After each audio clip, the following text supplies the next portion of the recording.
So just like to welcome everyone to today's meeting, and apologies for those who have been disrupted by at least two technical glitches which aligned together to create a situation where we had to defer our start for this meeting by about half an hour. So thank you for your patience. What I might ask is Rochelle to get us underway with a karakia to start our meeting, please.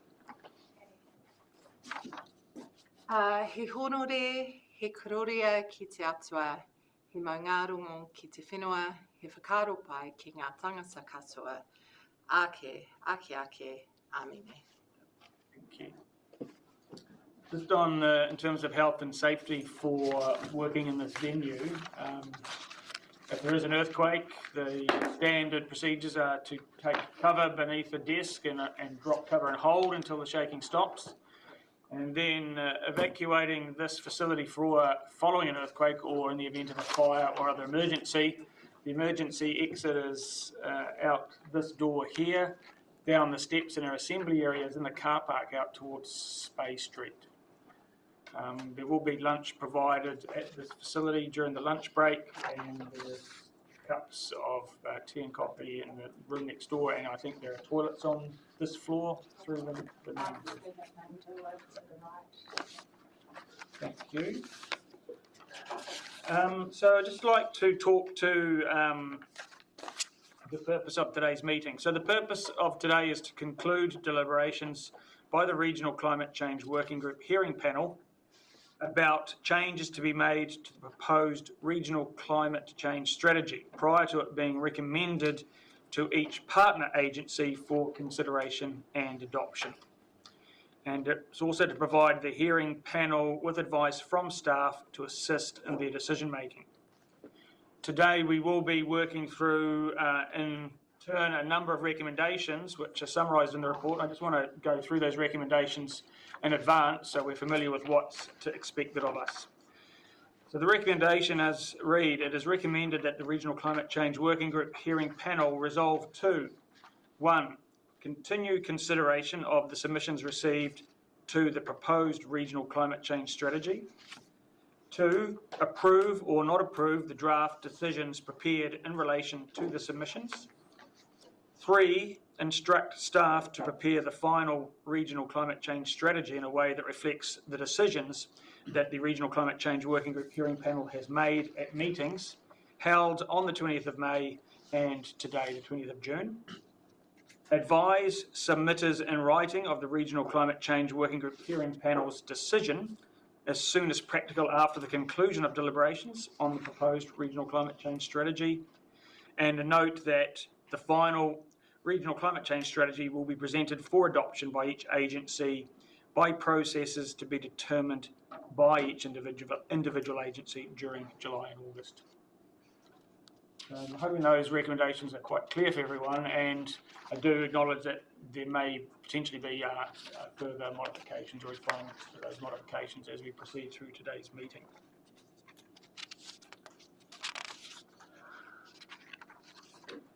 So what I'd like to do now is to step through a number of elements of deliberations. And we've got some information on the screen to assist with this. The first one I'd like to look at is reflecting on the draft decisions in relation to the themes. Now, referring to Appendix 1 and the draft decisions document which is attached.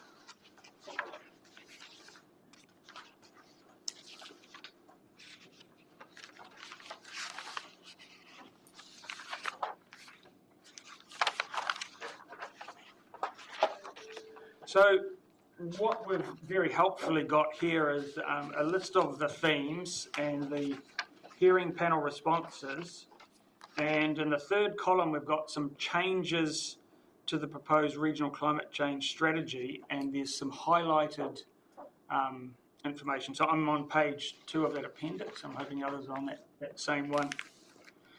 So in respect of these themes, I was thinking it's probably useful just to step through each theme and attend to anything that's highlighted that might need attention, and discuss and reflect on that as we go through, if people are comfortable with that approach.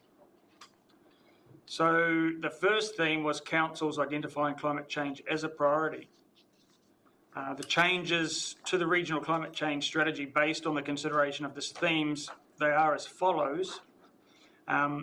There was some amendments to the forward that have been included, and amendments to the principles and aspirations as noted in this report. And we'll come to those particular principle and aspirations amendments in due course. Now, before we turn our attention to the word changes that I have suggested in the forward, I'm thinking we also jump forward to the second place, or the second theme that has also triggered a change to the forward, and maybe attend to the forward component as one piece of consideration. And so, two themes down from that first one, there's another theme which was mistrust of the science, informing council on what climate change is, i.e. that science that is outdated, that it's incorrect, or science is flawed. Changes to the climate change strategy based on consideration of that theme were included some additional amendments to the forward to reflect some of that, those perspectives.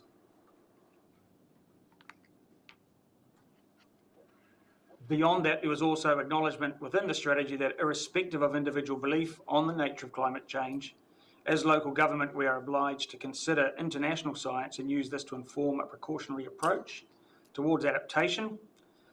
And it is acknowledged that there are some diverging views on climate science. However, local government is required to adopt best practice approaches, including using international science and guidance to inform a precautionary approach towards adaptation. And we'll see that that highlighted in green text has been added to the proposed strategy. So on that basis, if we could perhaps look at how the forward currently reads, and I think Anka can bring it up for us on the screen, or is that not the case? Should be.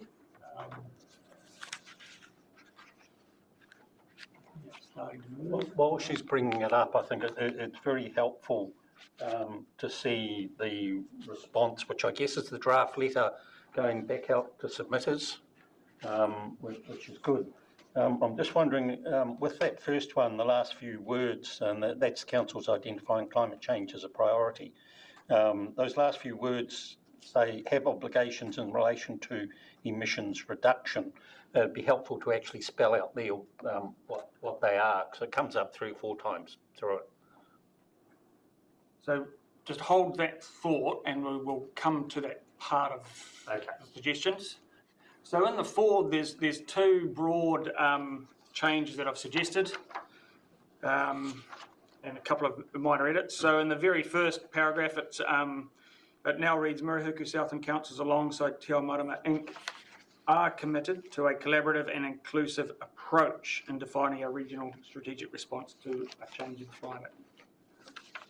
So I guess I've changed have to read are, reflecting that this is a continuing commitment, not a single one-off commitment, and that it is an inclusive approach. And I've moved away from the term partnership to approach because of the aspiration to include a wider set of stakeholders in the community to join phase 2 and beyond efforts on this particular topic.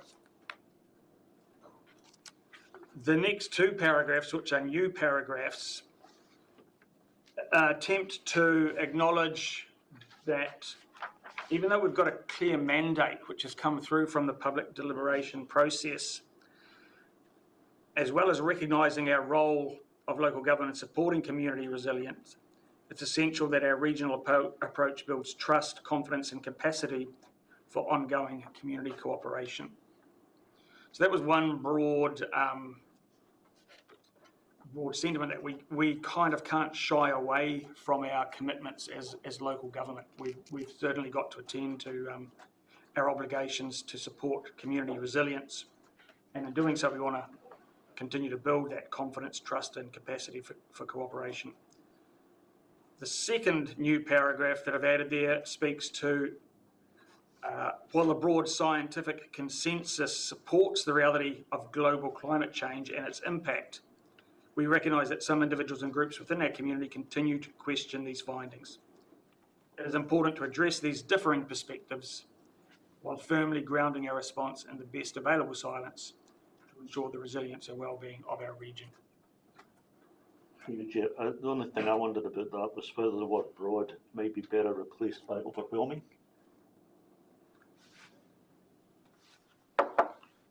Overwhelming scientific consensus rather than. Yes, and this was, as I actually, it's interesting to say it because actually my initial draft of this included the word overwhelming, and I wondered if broad was sufficient. But I'm open to either because it's... Yeah, I'm so mad really, but I mean, I guess broad to me would imply, 60-40 or 70-30 or something like that. Yeah. Where overwhelming is more like, 90, which I think is the reality in terms of scientific consensus. And although people might argue that, I mean, it is actually true.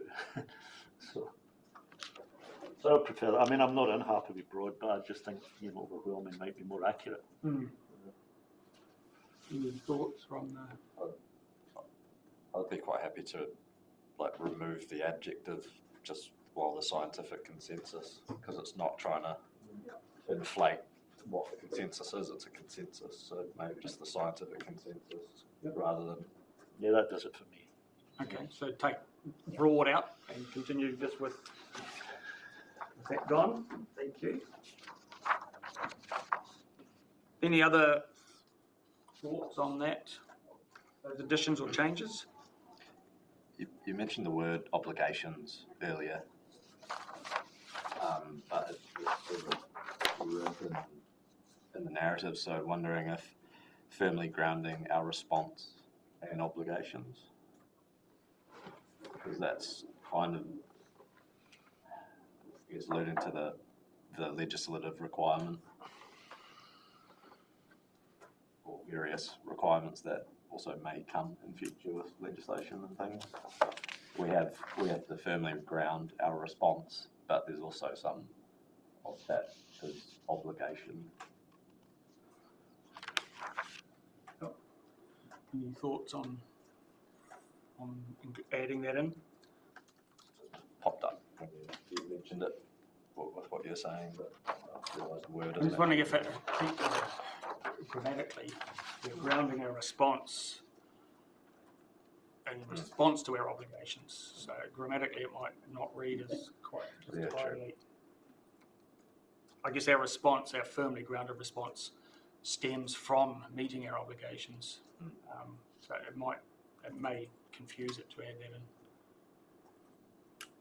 in. Would you thinking out reads grammatically? Yeah, that was just an idea. Just the word popped out when you said it, and I was wondering if it needed to be kind of wedged into there somewhere, because it's not a response just because we think it's something local government needs to be involved in. It's a response because we're required to. And I think I hope that would be brought out in the paragraph above where it recognises the role of local government in supporting community resilience. Yes. I'm happy with that. It's just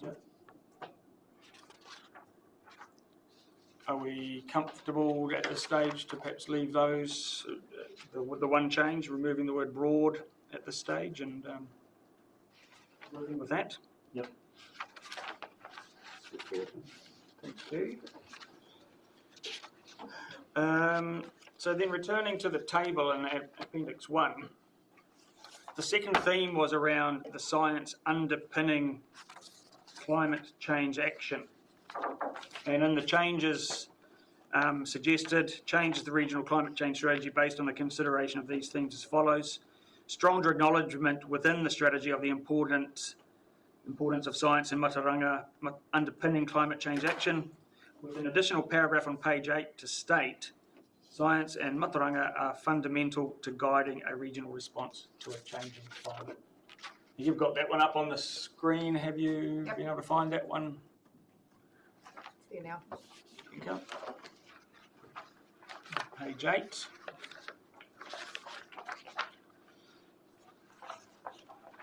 And so there are a few changes here, but just focusing on that particular one towards the bottom of the second column, page 8.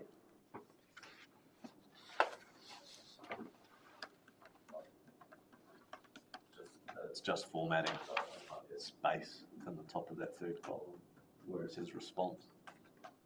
Right. Just before the R, might need a little delete. Okay, it's indented a little bit. Yeah. So there will be, as we look at this particular version, We're not doing edit. there will be a format tidy up once all the changes are accepted. And so as we tracked changes in this version, it did upset the formatting a little bit. So that'll be attended to in due course. Is everyone comfortable with that addition of that comment on science and Mataranga are fundamental to guiding a regional response to climate change? Conceptually, yes. In that third column, it talks about acknowledge that there are some diverging views, which kind of reads that they're happening now, but they've been there for some time. So I was actually thinking, rather than some diverging views, that it just be there are divergent views. Divergent views, yep. That sounds like a sensible amendment.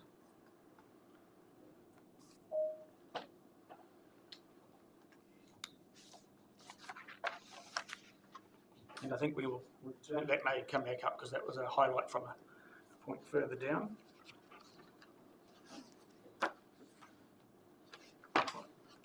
So again, continuing then in that same theme, as we turn over to the top of page 3, it does read, while there is an abundance of international and national climate-related science, there is currently still work to be done to ensure we more accurately understand the implications of this science for our region. And that would be inserted as, again, an additional paragraph on page 8. And so that's the last green highlighted paragraph.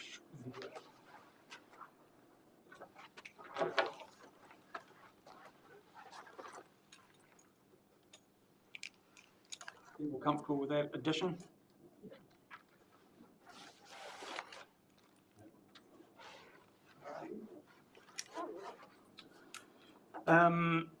So again, sticking on page 8, but moving down to the next theme, which was mistrust of the science informing council and what climate change is.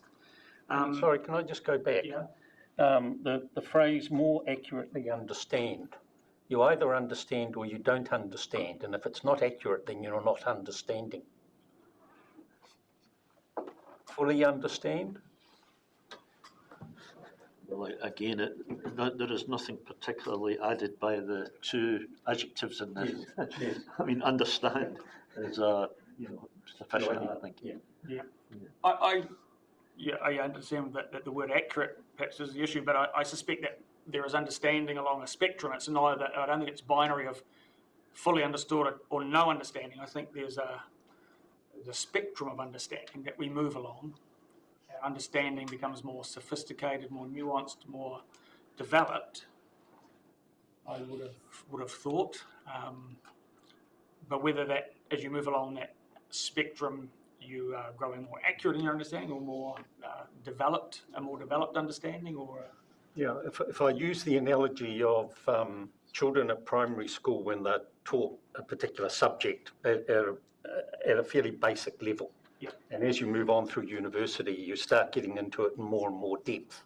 So if you apply that concept to here, the level of understanding that you need develops over time depending on the way you're going to be using it. So having said that, I still don't know what the answer is. So if we were to just remove the term accurately to ensure, more accurately, so that it would read, There is currently still work to be done to ensure we understand the implications. Yeah, I'll be I happy. think that's better personally.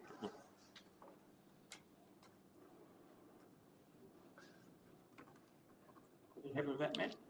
Yeah, I think just the word ensure and understand cover it. Okay, thank you. So again, then the final add green or suggested change on that page was an additional paragraph on paragraph 8 to state, an additional paragraph on page 8 to state that is acknowledged that there are some diverging views on climate science. However, local government is required to adopt best practice approaches, including using international science and guidance to inform a precautionary approach towards adaptation. So, Keith, I think you'd already identified that, rather than reading some diverging views, just to change that to read there are divergent views. And I think we were all comfortable with that suggested edit. And there was one other one that I might suggest, and that was where it says including using international science and guidance. I was wondering if it's appropriate to insert and national guidance. Because while there is international science to inform how we respond nationally here in New Zealand, in terms of guidance that we are kind of obliged to take account of, there will be guidance generated from central government through our national adaptation plan and our national mitigation planning. I agree with that. So I was wondering if the guidance that we are paying attention to or adhering with is national guidance. Is that? I think it's appropriate actually to add national. I mean, we cannot pretend we're operating in some kind of political vacuum. I mean, we're bound to be not only influenced, but in some cases not only guided, but in some cases instructed by national policy, government policy. So I mean, I think that's a useful word, that national guidance. Any thoughts from Keith or Matt on that one? Guidance from whom? Well, I guess when we say national guidance, it's coming from our central government.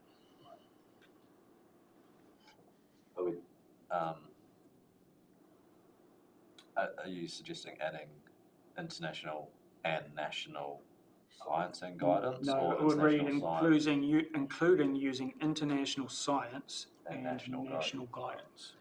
Does that potentially disregard national science? No, because our national science is a subset of the global international science that's available to us.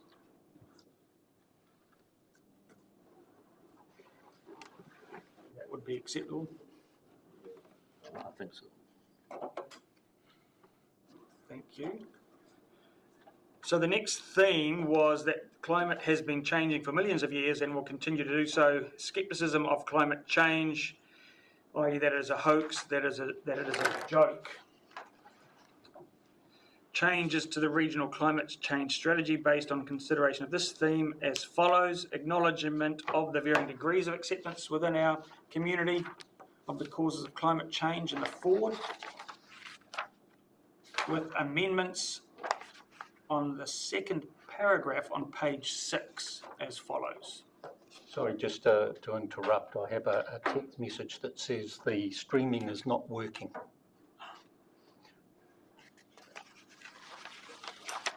Can you hear us? Do we know? Sorry? You mean the live stream? Yeah. Can you hear us? Nothing. I might just pause then at this point. That's what. It's working. It's working on YouTube. Okay. It's working on YouTube. Just make sure that they're on the Southland District Council stream. There should be a link from the EE as well. That would be why. Thank you for bringing that to our attention, Adam. So just while you're responding to that point, you've got that page up, Anchor. That's Page 6. Page 6.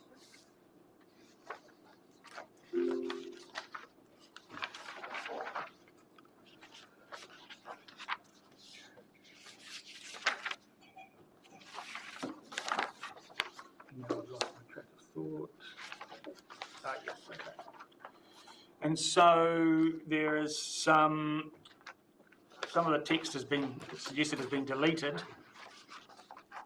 So it would now read, within Murihuku Southland, there are still some that dispute that human activities are contributing to a change in climate. However, it is generally acknowledged that our region is experiencing the effects of increasing severe weather events. And then continuing, it has acknowledgement of that regardless of the causes of climate change, it is still important for local government to address, with the addition of a new paragraph on to page 6 as follows, regardless of the causes of changes to our climate, local government have a range of obligations to respond proactively and ensure long-term community resilience. So considering those changes on page 6, how are people feeling about? In total agreement, and I think it is a reasonable response to the mix of submissions we had, or the range of views that we had before us. I think those are reasonable amendments to include. Are you comfortable with those two on page 6, Matt? Yeah. I guess the only thing that occurred to me when I read it was sometimes we use, again, too many adjectives or too, that doesn't actually serve to. I mean, there's a range of obligations, not simply local government are obliged to respond proactively, rather than have a range of obligations. Yep. I mean, just to simplify the wording, because it's sometimes can get a bit tortuous.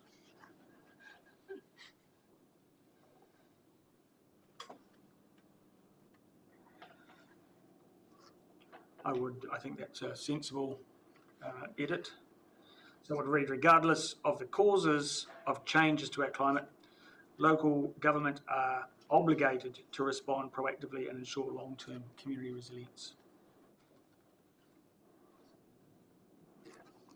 Obliged, but I don't know if the word was obliged or obligated. Oh, okay, are obliged, sorry. Are obliged, sorry, yep. My mistake. Local government are obliged to respond proactively. If everyone's happy with those page 6 amendments, or you want to make a comment?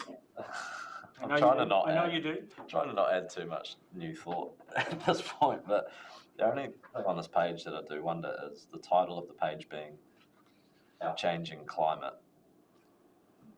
But the discussion is focused on obviously those severe weather events and the negative impacts of our changing climate. I'm trying to think back through the submissions and the acknowledgement that yes, like that generally acknowledge that our region is experiencing the effects of increasing severe weather events.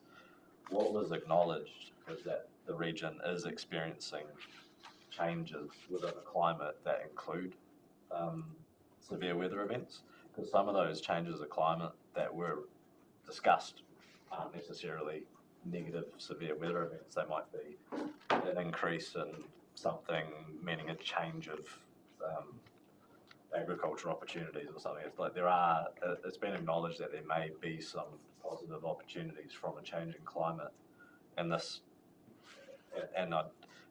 what was generally acknowledged by the submitters. Is they argued the human impact. They do acknowledge that there's changes in the climate, and some of that includes the severe weather events, but some of those changes are just, it's getting a few less frosty days as well. So it's, I wonder if just including in that first paragraph that what has been generally acknowledged is that we are experiencing a change in climate that includes, and some of the effects that it includes is the increasing severe weather events. Otherwise, it's really just kind of focused on paragraph. Oh, I'm hearing myself. Yeah. Okay. Otherwise, it's just. But yeah, it's just acknowledging that people have noticed the bad weather. Yeah. So you're suggesting there's a need to acknowledge that there may be opportunities or positives. Is that what you're suggesting? Or? I think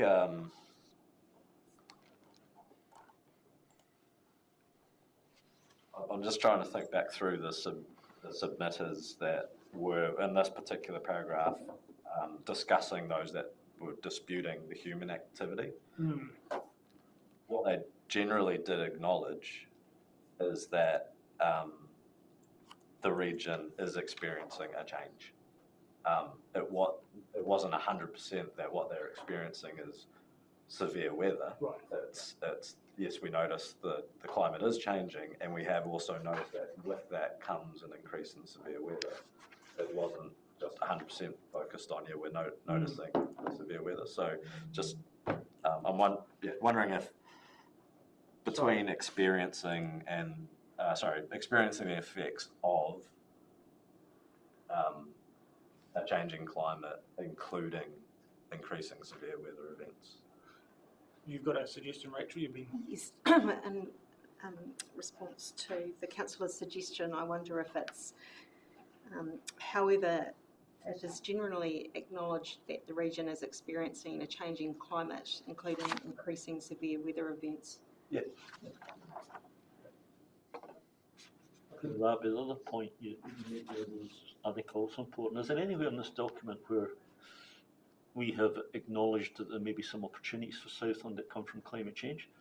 That I mean, if this is a group that's a strategy for Southland for climate change, the reality is that some increase in carbon dioxide and reduced severe cold weather is probably going to increase grass growth, which is significant for agriculture. So I mean, there should at least be a sentence someplace, I think, that acknowledges that Southland, there may be opportunities for Southland that we should be prepared to grasp. Certainly, I've mentioned that in the forward, that there is not only addressing the challenges and opportunities of a changing climate. I'd have to do a quick word search to see if we've discussed opportunities elsewhere. We've also flagged, just on that page 6, we've noted a little bit further down that there are opportunities of investing in resilience versus cost of post-event recovery, at least in that location. I mean, this is probably the only page where it would be logical to bring it in. And it may be an additional sentence in that changing climate, acknowledging what you've already said in the foreword is appropriate. And I think it would only be a sentence.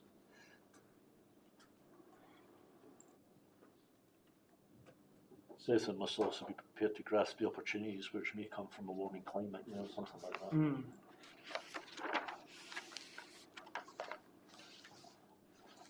I'm just trying to think, where would that best fit? Would it be up in around that same paragraph there? It is the second last paragraph in that page.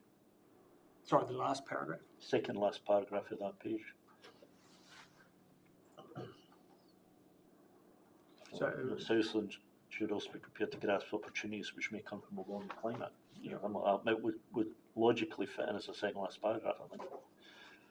And I don't know, you mentioned anybody else in the document, but I think it's just worth saying that, because it's true. It might no longer be the asthma capital of the world. Would you just restate that, or what you suggested there, Tom? Southland must also be prepared to grasp opportunities which come from a warming climate. For a changing climate.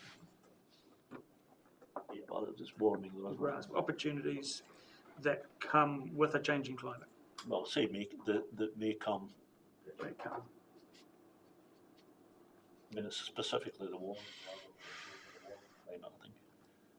Warmer climate, higher CO2 levels, increased plant growth. I mean, it's,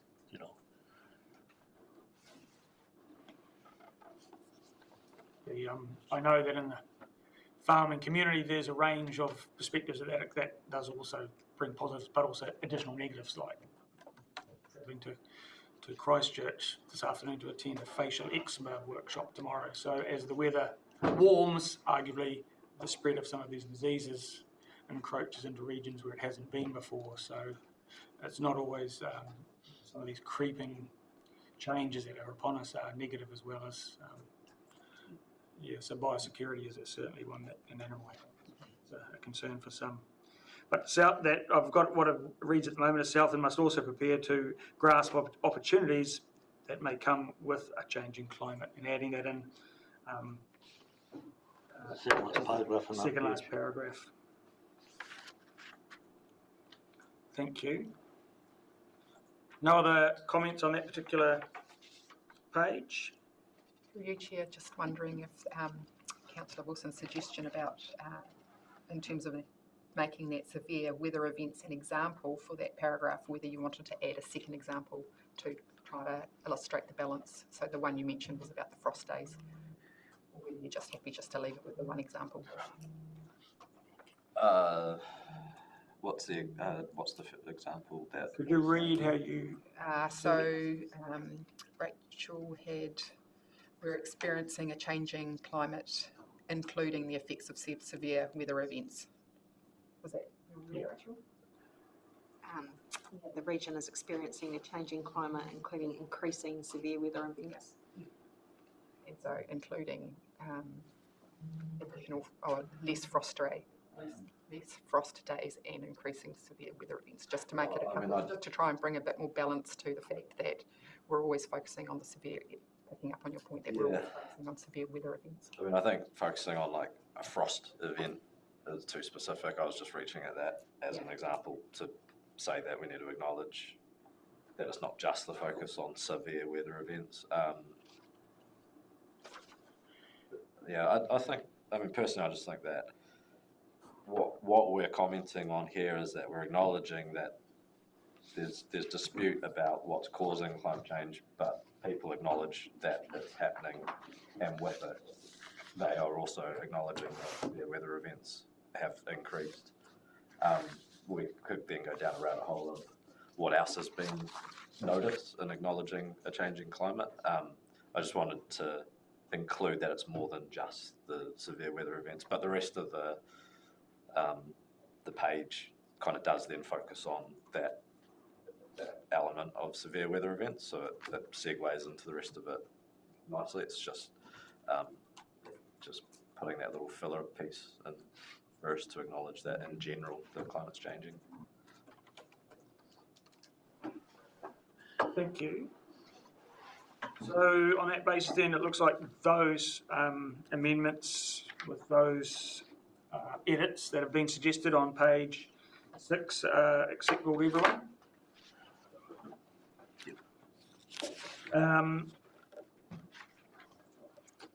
The next one down was a continuation of one we'd already attended to when we looked at the changes to the Ford, and it was, I think we've attended to that one in terms of the, sorry, no, I'm wrong. On to page 4, sorry, on to page 4. The next theme was that the climate change action in Southland will not make any difference to climate change globally. And it suggested that we make no changes to the climate change strategy based on consideration of this theme. However, the general sentiment can help inform phase 2, the development of the regional framework for action. I think that's right. I mean, I think we've got to recognise that every community, every city in the world could say the same thing. It's the collective impact of CO2. It's not the individual contribution any one given city. Are people comfortable with that approach to responding to that particular theme?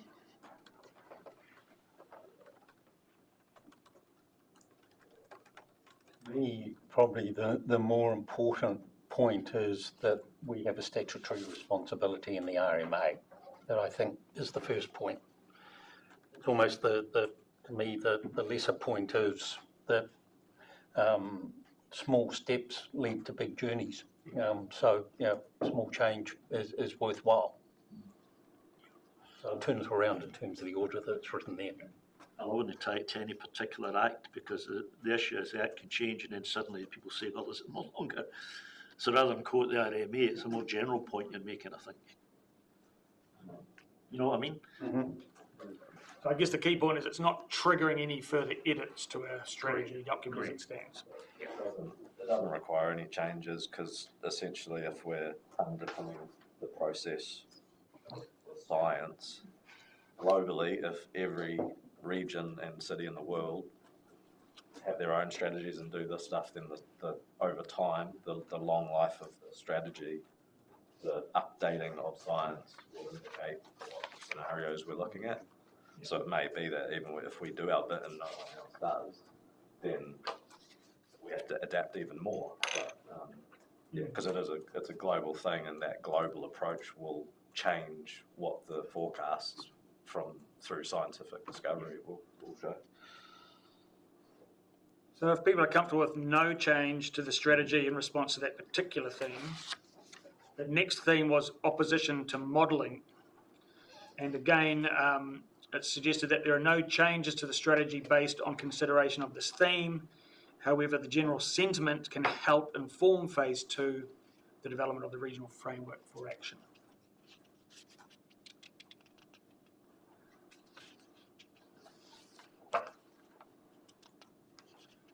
Are people comfortable that reflects an appropriate response to those submissions that suggested they were opposed to the modelling? Yeah, I'm comfortable. Yep. You seem you were hesitant. I'm comfortable that it doesn't affect phase 1, but it's a good point to take. But what phase 1 is saying is that we're going to align on modelling, and that's, I guess, getting the modelling right as part of phase 2. Thank you. Then, in a similar fashion, but in a sort of a counter perspective, was support for modelling. Some expressed that they were supportive of the modelling approaches. Again, it's not suggesting there's a need to change anything within the strategy. Again, once more, we take that forward as a consideration for phase 2 in a similar fashion to the one previous. Everyone happy with that response to the theme support for modelling? Yes. I'm getting a nod from Keith, and a nod from Matt, so thank you. The next theme was support for the collaborative approach being taken.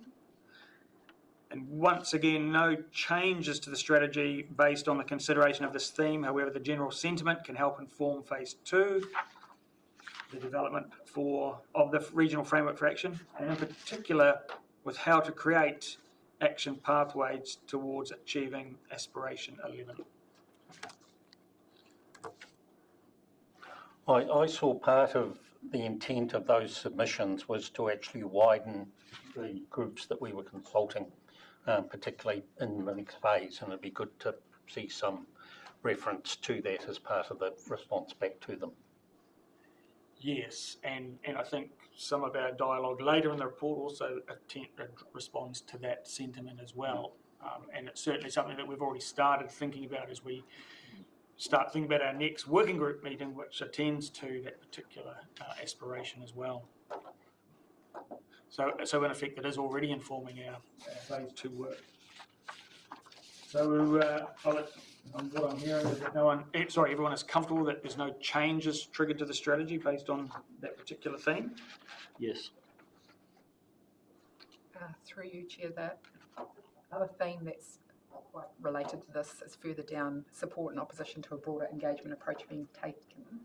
Mm-hmm. Perhaps it's appropriate for whatever gets discussed as part of that to be reflected back in terms of that previous theme. How far down is that one, Lincoln? So it's where the yellow is on page 8. Looking forward to page 8. That was page 8 of Appendix 1. The theme was support and opposition to a broader engagement approach being taken. And what you've highlighted there is that changes to the regional climate change strategy to amend the diagram on page 18 to reflect the intention to take a broader engagement approach to phase 2, being the development of the regional framework for action. That would reflect that reflecting TAMI involvement and wider stakeholders, noting in the text the intention to engage with a wider set of stakeholders as the framework for action is developed, refer to regional stakeholders in the illustration, and ensure TAMI is reflected at the partnership level in this illustration. And noting that a request has been put through to the ES graphic design team to reflect these changes, in the illustration on page 18. So to that effect, we do have a hasty mock-up of a couple of different versions of what that diagram would look like. I'm not sure if Tom has got a copy of that one. Perhaps, Anki, if you could.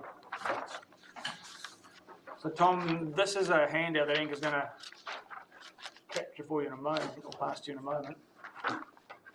So the appendix is current as of when it got sent out last Friday, and this is just something that was put together yesterday. So it's not fully reflective of all the requests in terms of what was highlighted in yellow in that next one.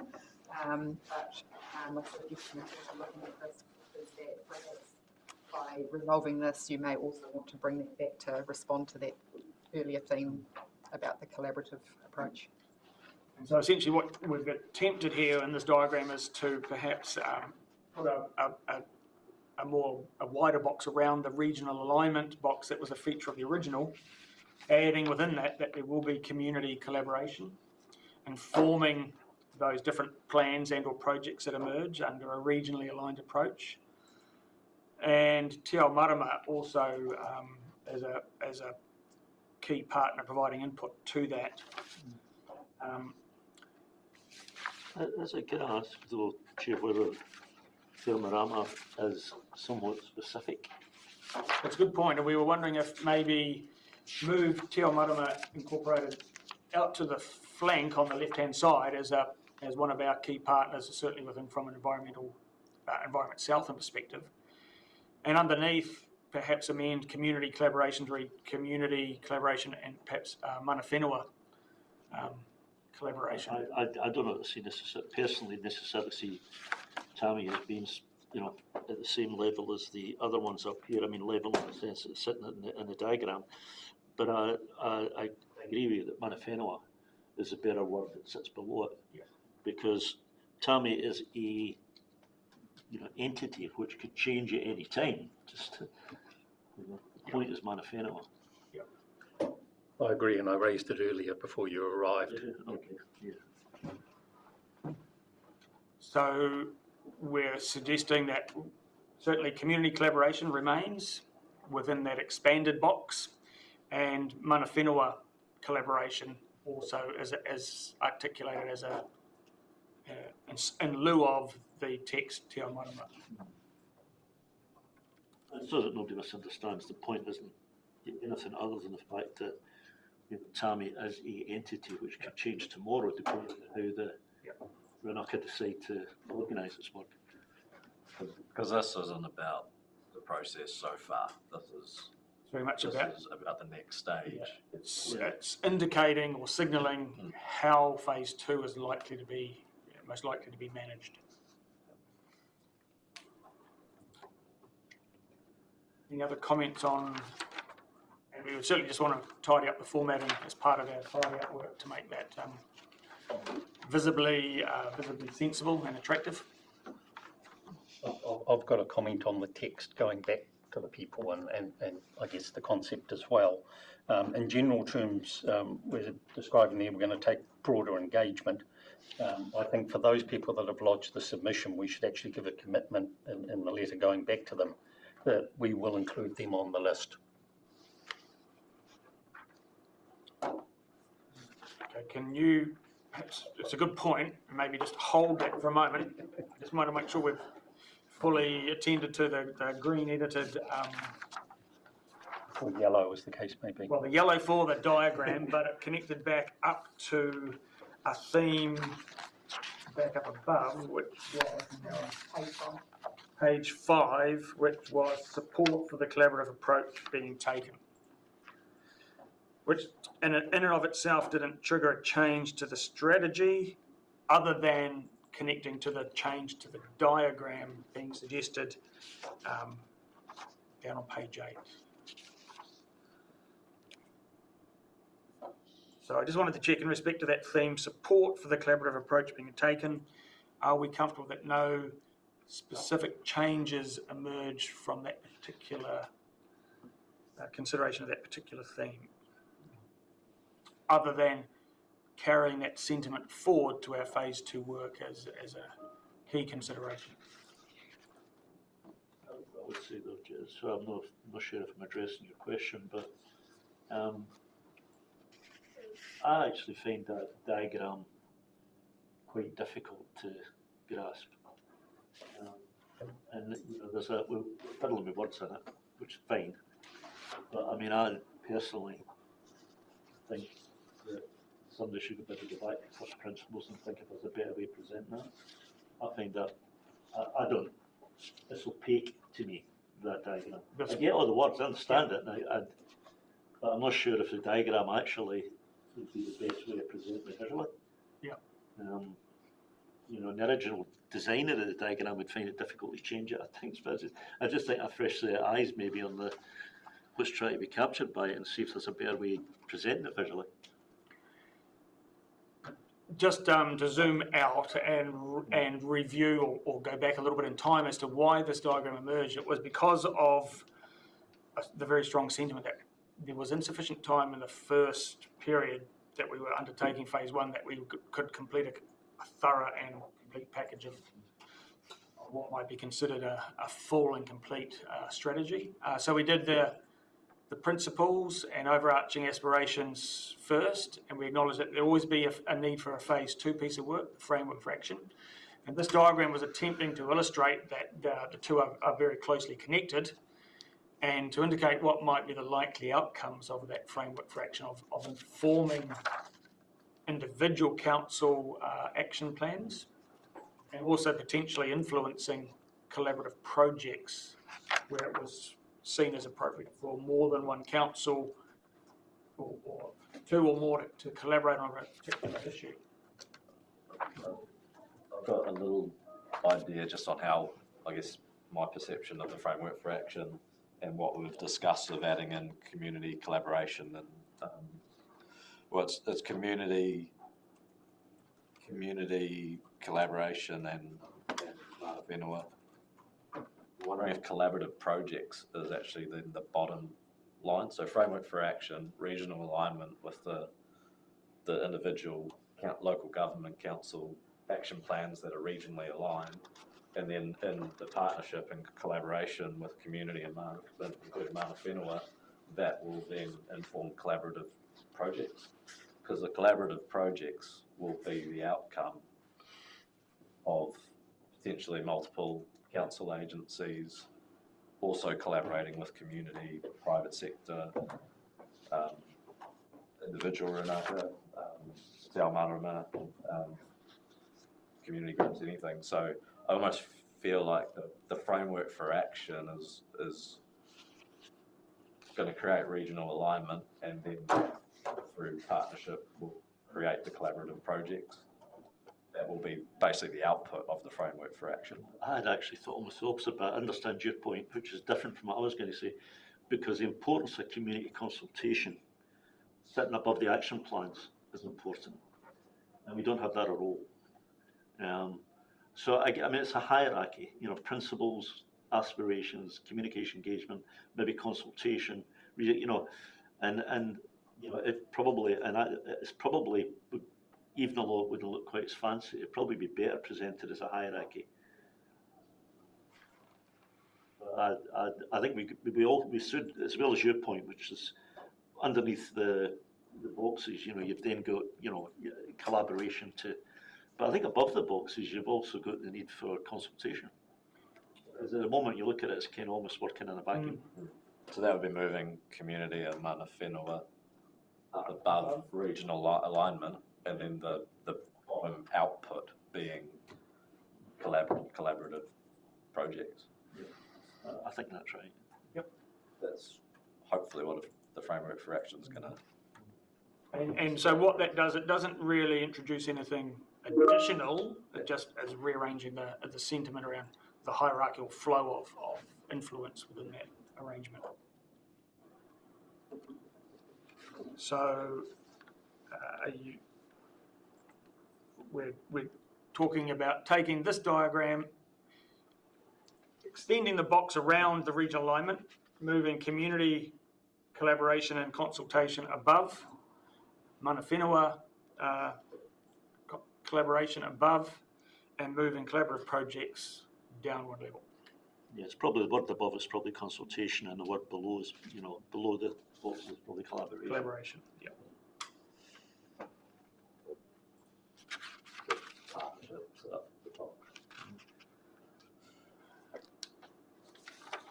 Partnership. I would kind of resist that, because that for some can carry sort of a more legal definition of a arrangement and a formalised agreement.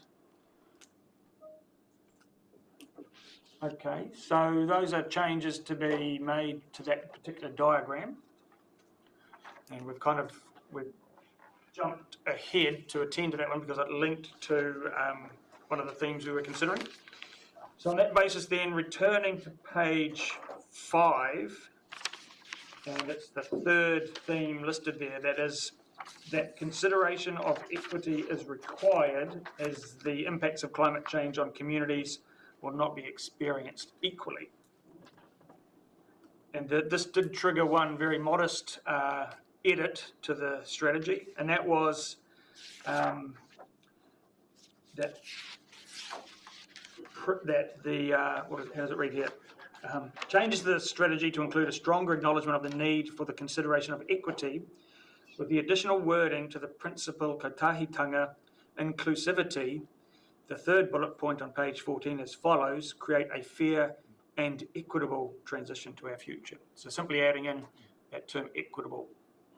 I actually don't really agree with that, Chair. I think the word equitable is quite politically charged, actually. Whereas the word fair is universal, equitable is, equality of outcome as opposed to equality of opportunity. It's a politically charged word. So, I think fairness covers it anyway. And the definition of equitable in the dictionary is fair and impartial. So it's fair and impartial. Don't need it. Yeah, I don't. It might mean the same, but it's a word that's used politically, as you know, which is, you kind of lose half your audience when you say it that way. Yep. Matt, any comment?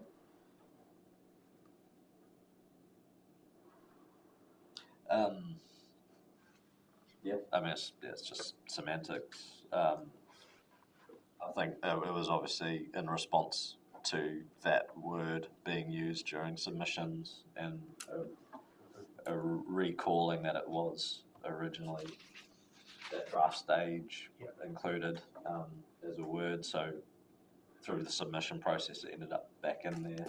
But yeah, if we're looking at the meanings of words, if it's just repeating itself, then there's no need for it. Okay. So on that, Anka, you want to offer comment? Just reflecting back to the previous, the initial deliberations, one of the reasons where equitable was being picked up in the detailed principle was that it is picked up in the tree diagram, so for consistency. So. Oh, that's right, yeah. Just to either tweak one or the other, because at the moment they're inconsistent. Okay, so on that basis, we would want to tweak kotahitanga inclusivity in the tree diagram to read transparent sharing of knowledge for a fair transition towards our future. So delete in both places. Yeah.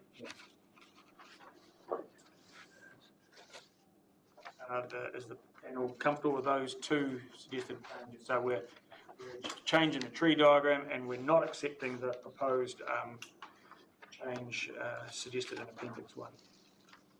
I think somewhere in the text, someplace in the, it could be that we simply, we recognise that the impacts of climate change in communities will not be experienced equally. I mean, I think, that is actually something that's fair to, we can actually include and recognise someplace. I think it's a very fair point.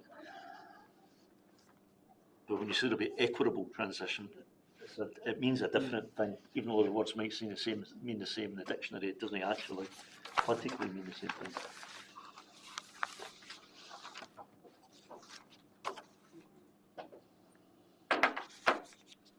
So we might come back to that sentiment, Tom. I'm just taking note of it. We'll continue through the themes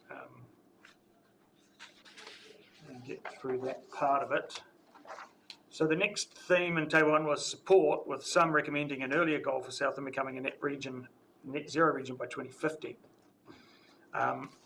And the recommendation is there's no changes to the strategy regarding the regional net zero GHG goal by 2050.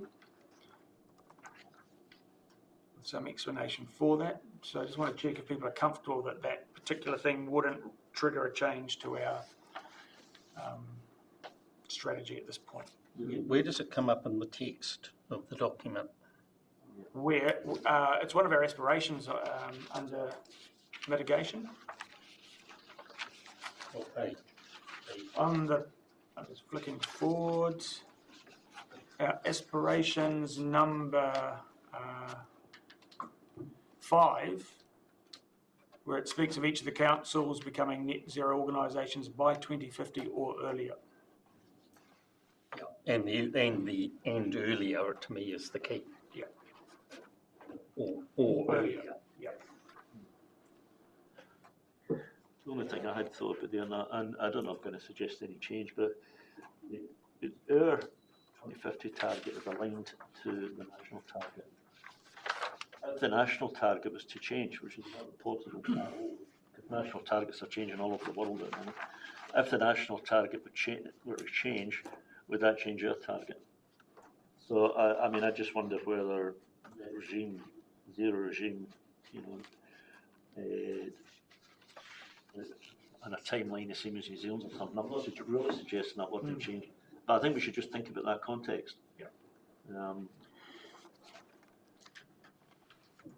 I mean, we know that the Climate Change Commission is required to provide advice every 5 years to government to update the national targets, and have just gone through that process at the moment, and we would expect that to be presented by the end of the year to government, which will trigger an update potentially to the targets as they sit at the moment. So I think that's kind of something that it's built into the system, and we just, as a region, will need to respond to that on a 5-yearly cycle. I wonder how we capture it in the wording in that.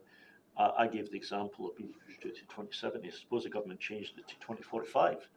Would we still be 2050? We got to understand that we've got to be aligned to a national target rather than just setting our own. This isn't the place for it, I don't know. But through you, Chair, you could change aspiration 5 to, instead of being specific about 2050, state that you'd like then aspire to align with the national targets set.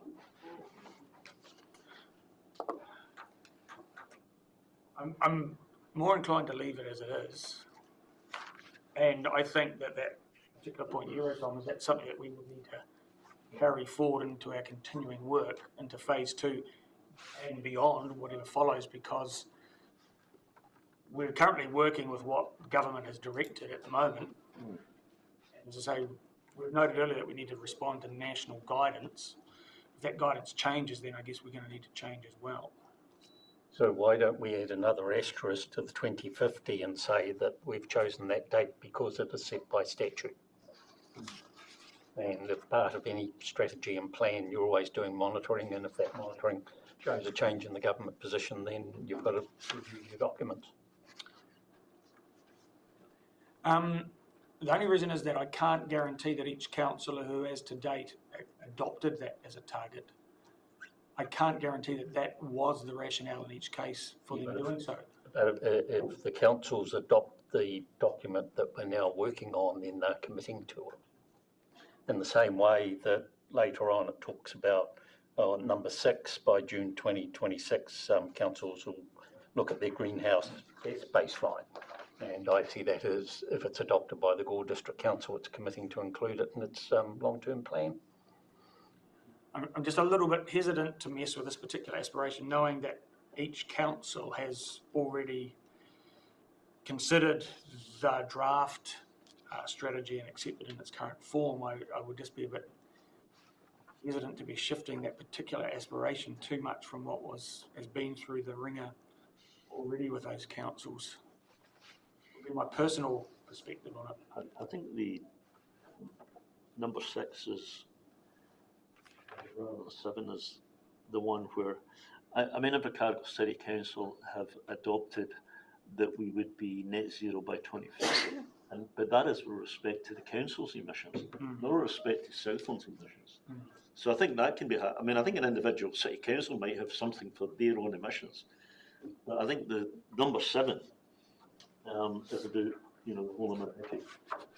And that one I would have thought would have been guided by, you know, a national standard. I like the way that Keith suggested that we just make it last year can reference the fact that, you know, that is dependent on the national target. But it could go down as well as up in terms of years. Yeah, that's true. Through you, Chair, just for aspiration 7, the words by 2050 has dropped off the text of there as part of the formatting issues. Ah, right, okay. So it finishes without a full stop because the words by 2050 has dropped off. Right. So the suggestion is that we add a footnote, an additional footnote to aspiration number 5. 7. 7. Noting that the need to align with national guidance on the net zero targets. Is that Guidance isn't the right word, it's actually national direction. Direction on net zero targets.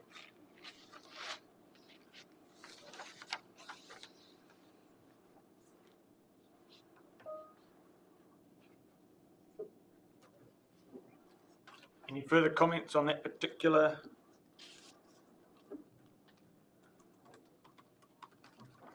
theme? I mean, at the time of this document, at its next stage being adopted by councils, these are essentially the 3 black and white aspirations as far as a commitment to a strategic objective or strategic action is to basically commit to with an end date. Commit to something, whereas everything else is still quite aspirational in terms of, you know, intending to understand, intending to fill data gaps, those kind of things. So it's the 5, 6, 7 is essentially going to be the pieces that around council tables in the upcoming meeting will be the most looked at point of adopting this strategy, because these are the only specific action plans with dates, within dates. It is also, as far as the net zero 2050, that's what was quite contested in submissions, but with that footnote of saying, well, that 2050 is based on national direction, it puts a lens over why at this stage of a strategy document that still has a lot of action plan to do, we've already got these 3 specific action points, and it's because it is based on national direction. So I think having that 3rd asterisk point to highlight that may help that part of the process. You're supportive? Yep. Okay. Now, I'm just keeping a weather eye on the clock. We were due to take a lunch break or adjournment at 12:30, but we might push on a little bit to see if we get through the themes consideration before we break. The next theme was opposition to Southland becoming a net zero region by 2050. You'll see in the appendix that this suggests one minor edit, and that was in respect of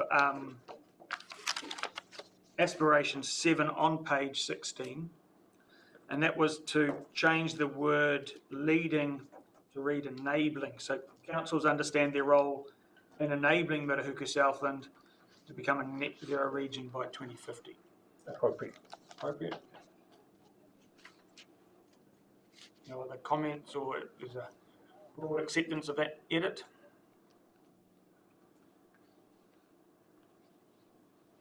Yep. Thank you. The next theme was recommendations for refinements of the aspirations.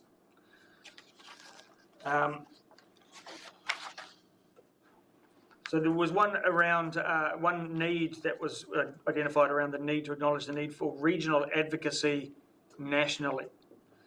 And so additional wording on page 15 as follows: the following aspirations reflect the collective intent of local government agencies to support and advocate for effective responses to our changing climate across Mariaku Southland.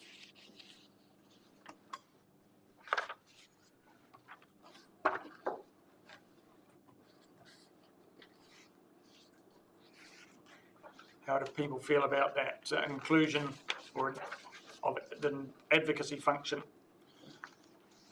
Anyone resist that addition? Seems appropriate. Yep. Thank you. Over the page to page 7, opposition to the aspirations to generate regional climate change action. Through you, Chair, just sorry to interrupt, but there were two other parts, components to that. My apologies. Because the theme was refinements to aspirations generally. So there was one change made, but the other two, there were no changes made. Right.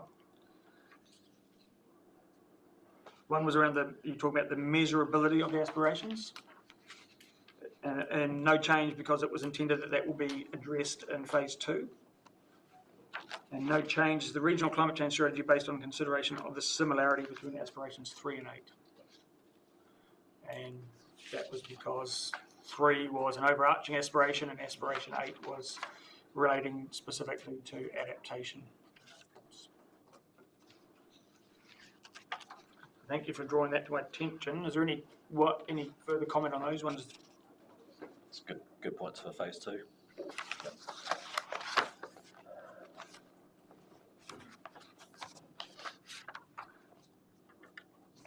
So, returning to the theme, opposition to the aspirations to generate regional climate change action, which is the second line on page 7. Again, no changes to the strategy suggested. However, the general sentiment can help inform phase 2 as we move into the framework for action. Everyone comfortable with that response to that particular thing? Yep. The next one was the strategy is not enough on its own and action needs to be taken. And I think that sentiment is one that we've acknowledged from the outset, that this is phase 1 in and of itself won't deliver, but it's the phase 2 work and beyond that will complement the phase 1 work. And so again, no change to the strategy, but carrying that sentiment forward to our phase 2 work and beyond. Is everyone comfortable with that approach to that theme? Yep. I think I'm seeing nods from everywhere. The next theme was concern about the cost to ratepayers of regional climate change action.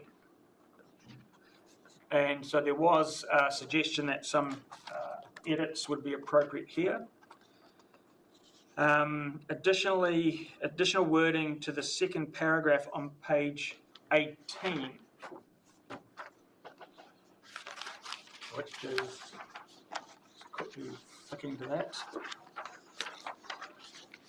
Towards the end.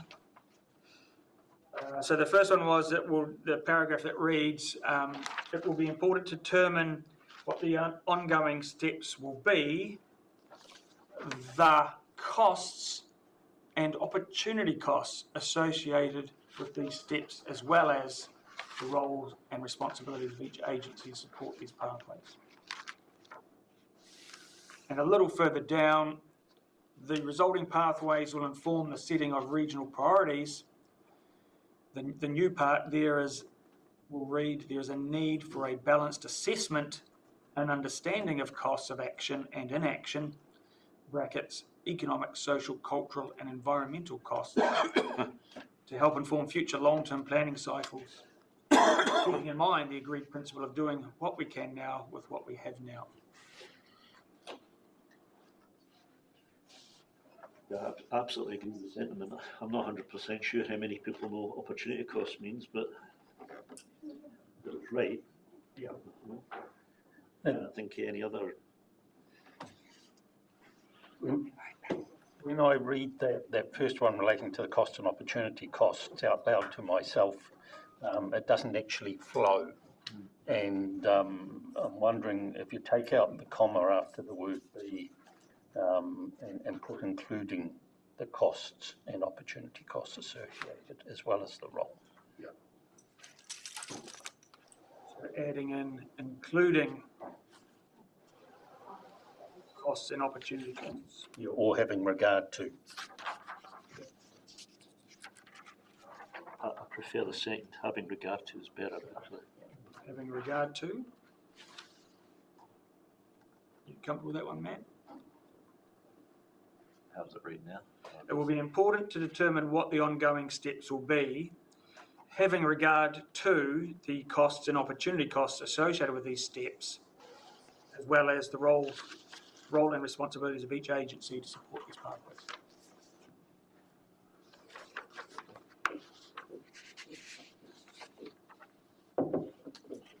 And essentially that addition is attending to that concern, what is this going to cost us? Well, Yeah, I mean, I was personally wondering whether to just strip out of it rather than add to it. It will be important to determine what the ongoing steps will be, comma, the associated costs, the costs and opportunities associated, as well as the role and responsibilities of each agency to support these pathways. But yeah, I don't know, there's a lot kind of within that sentence.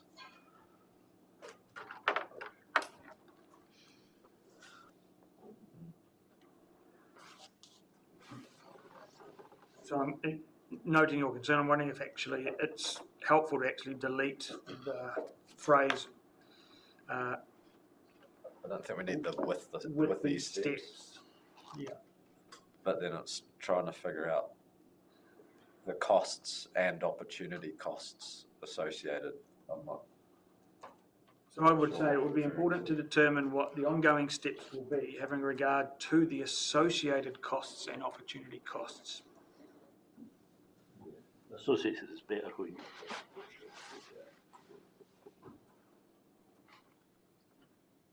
As well as the role and responsibilities of each agency to support these. So what's the difference between the costs and opportunity costs? So if you think about, if we chose to do nothing, that could still impose a significant cost on us.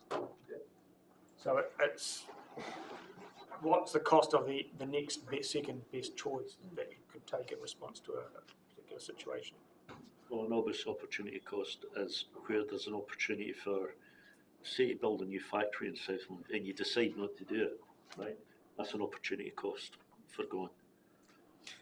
I mean, I just wonder if it will be important to determine what the ongoing steps and opportunities will be, the associated costs, as well as the role and responsibilities of each agency to support these pathways. Yeah, no, I would really resist that because part of this is understanding the full life cycle cost and considerations, and a big part of that is understanding if we chose to do nothing, that is not a cost-free pathway. So it's asking us to consider the full range of implications of a decision. So there is a really, I think it's important to include that term opportunity cost, because that's got quite a specific set of connotations that follow it. You look troubled, Anchor? No, I'm not troubled. I was just wondering whether the second lot of green Yep. might be enough on its own to address it. Okay, so you're suggesting we could potentially drop Just the second changes there. that there's a need for balanced assessment and understanding of costs of action And and inaction. inaction to help inform So future long-term planning cycles. essentially both of those changes are trying to say the same thing, so maybe one of them could go. Okay, that's a helpful suggestion. How do people feel if we accepted the second set of green stuff there, and perhaps we forego the first set of green? So actually just take back that first bit of green and just put the and back in. Yeah. Thank you for pointing that out. That's helpful. Are we comfortable with that, Keith? Are you comfortable with that? Okay, thank you. So that takes us over the page, Appendix 1 onto page 8. And we've actually already attended to the next theme, which was support and opposition to a broader engagement approach being taken.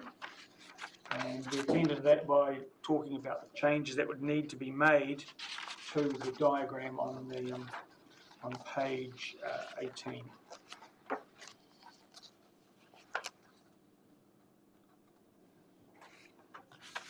And that, if people are comfortable with what we've achieved to date, that would take us to the point where we've been through consideration of all of the themes that were identified at the previous deliberation. Not quite. You'd Not have quite. to go through to the end of that table because there were some additional themes that Right. were highlighted as part of the previous deliberations, such as the precautionary approach. So that, going all the way to the end of that table concludes the themes. Right. If we were to pause at this point for our scheduled but slightly delayed lunch break and return to continue working through Appendix 1 at page 9, additional aspects to be deliberated on, that would make sense to pause at this juncture. Could I just ask whether the timeline that we're on, what do you think we're headed to in terms of finish time? Because I never had this in my diary, so to be honest, and I appreciate that if I left, there would be not a quorum. So, what is the? We were scheduled to finish at about 2:15, 2:20 today. I'm okay, 3 o'clock. Okay, yeah, we certainly need to have a hard finish by 3. One of us has got a flight to catch at 4, so we'll adjourn at this point. Would 20 minutes be sufficient? Yep. I've got to get pencil for a moment. So thank you, everyone. We'll continue following that lunchtime adjournment, and we'll be continuing with our consideration of the draft decisions. There are some additional aspects for us to consider, and these are captured in Appendix 1. So page 9 talks about, under the heading precautionary approach, and this came through in the deliberation process, the hearing process. There is a couple of suggested or potential changes that we could make. So one of them was that we add an additional bullet point to the principle of kaitiakitanga guardianship. And that additional bullet point would read, adopt a precautionary approach towards mitigating and adapting to the effects of a changing climate. And it's just making a little bit more apparent, a little bit more, make it very obvious that there is a precautionary approach informing our thinking and our analysis of planning for this theme. How do people feel about adding that additional bullet point into that particular principle?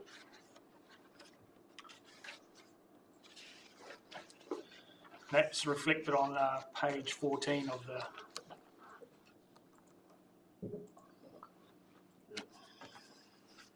In principle, I'm supportive. Supportive? I'm okay. Yeah. Okay, yep. Matt, you comfortable with? Through you, Chair, this is where the direction from the hearing panel was to look at the principles in terms of how precautionary could be incorporated. And so there are 2 options there. You're probably taking either or option. Right, got you.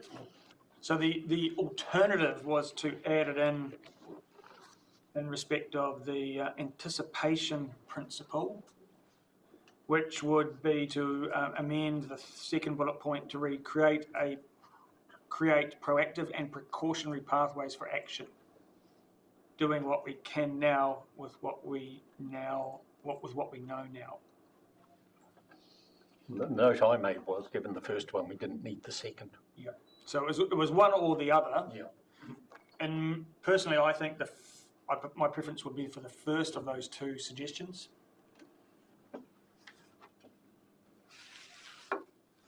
Both of them are currently included in the highlighted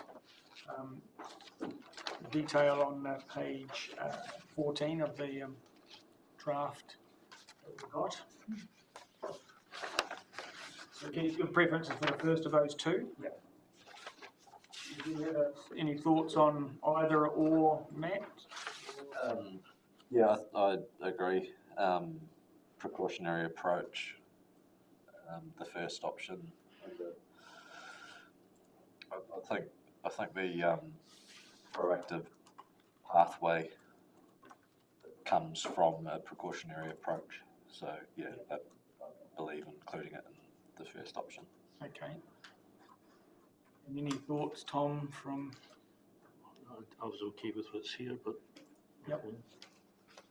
Okay, so we'll go with the first of those two suggestions as the edit we accept. And another suggestion was in respect of aspiration 8, the suggestion was to remove the word fully. So rather than reading, we fully understand the risks and opportunities to our communities associated with the impact of a changing climate, it would now read, we understand. And that's consistent with what we talked about before. So, comfortable with that, Matt? Yep. Thank you. We'll accept that recommended change. Over the page to page 10 on our appendix, ensuring transparency. One possibility is that we amend aspiration 11 on page 17 so that it states we build a regional community of learning. With transparency, we actively improve our understanding of the complexity of our changing climate and its implications for Mid-Atlantic Southland. There's a staff note here that the strategy also refers to transparency as part of our principle of tahitanga or inclusivity within the tree diagram, as well as within the first bullet point of the detailed principles. So I guess the question is, do we want to add in that expression with transparency to aspiration 11, or do we want to leave it out and accept that we've commented on the need for transparency elsewhere in the strategy? I think it makes the sentence very unmeaning, actually. I mean, if we wanted to use that word in a different way, I'm not going to try to wordsmith it, but I don't like it the way it's written at the moment. I actually think it's unnecessary, personally. Any comments, Keith or Matt? I'm neutral. Neutral. Matt?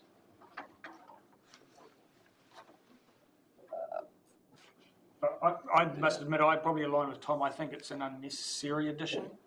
And I think that we've spoken to the need for transparency in our principles as a feature of that will flow through all of the work we undertake as an aspiration. Yeah, in the context of aspiration 11, because we already referred to transparency in the principles, I don't think it needs to be that with transparency. That what maybe could go in there would be collectively and openly improve our understanding, because it's saying we collaborate, we collectively improve the understanding, and then we're open with then making it available to those who maybe weren't part of collectively improving that understanding, but they are now able to obtain that understanding because we're being very open.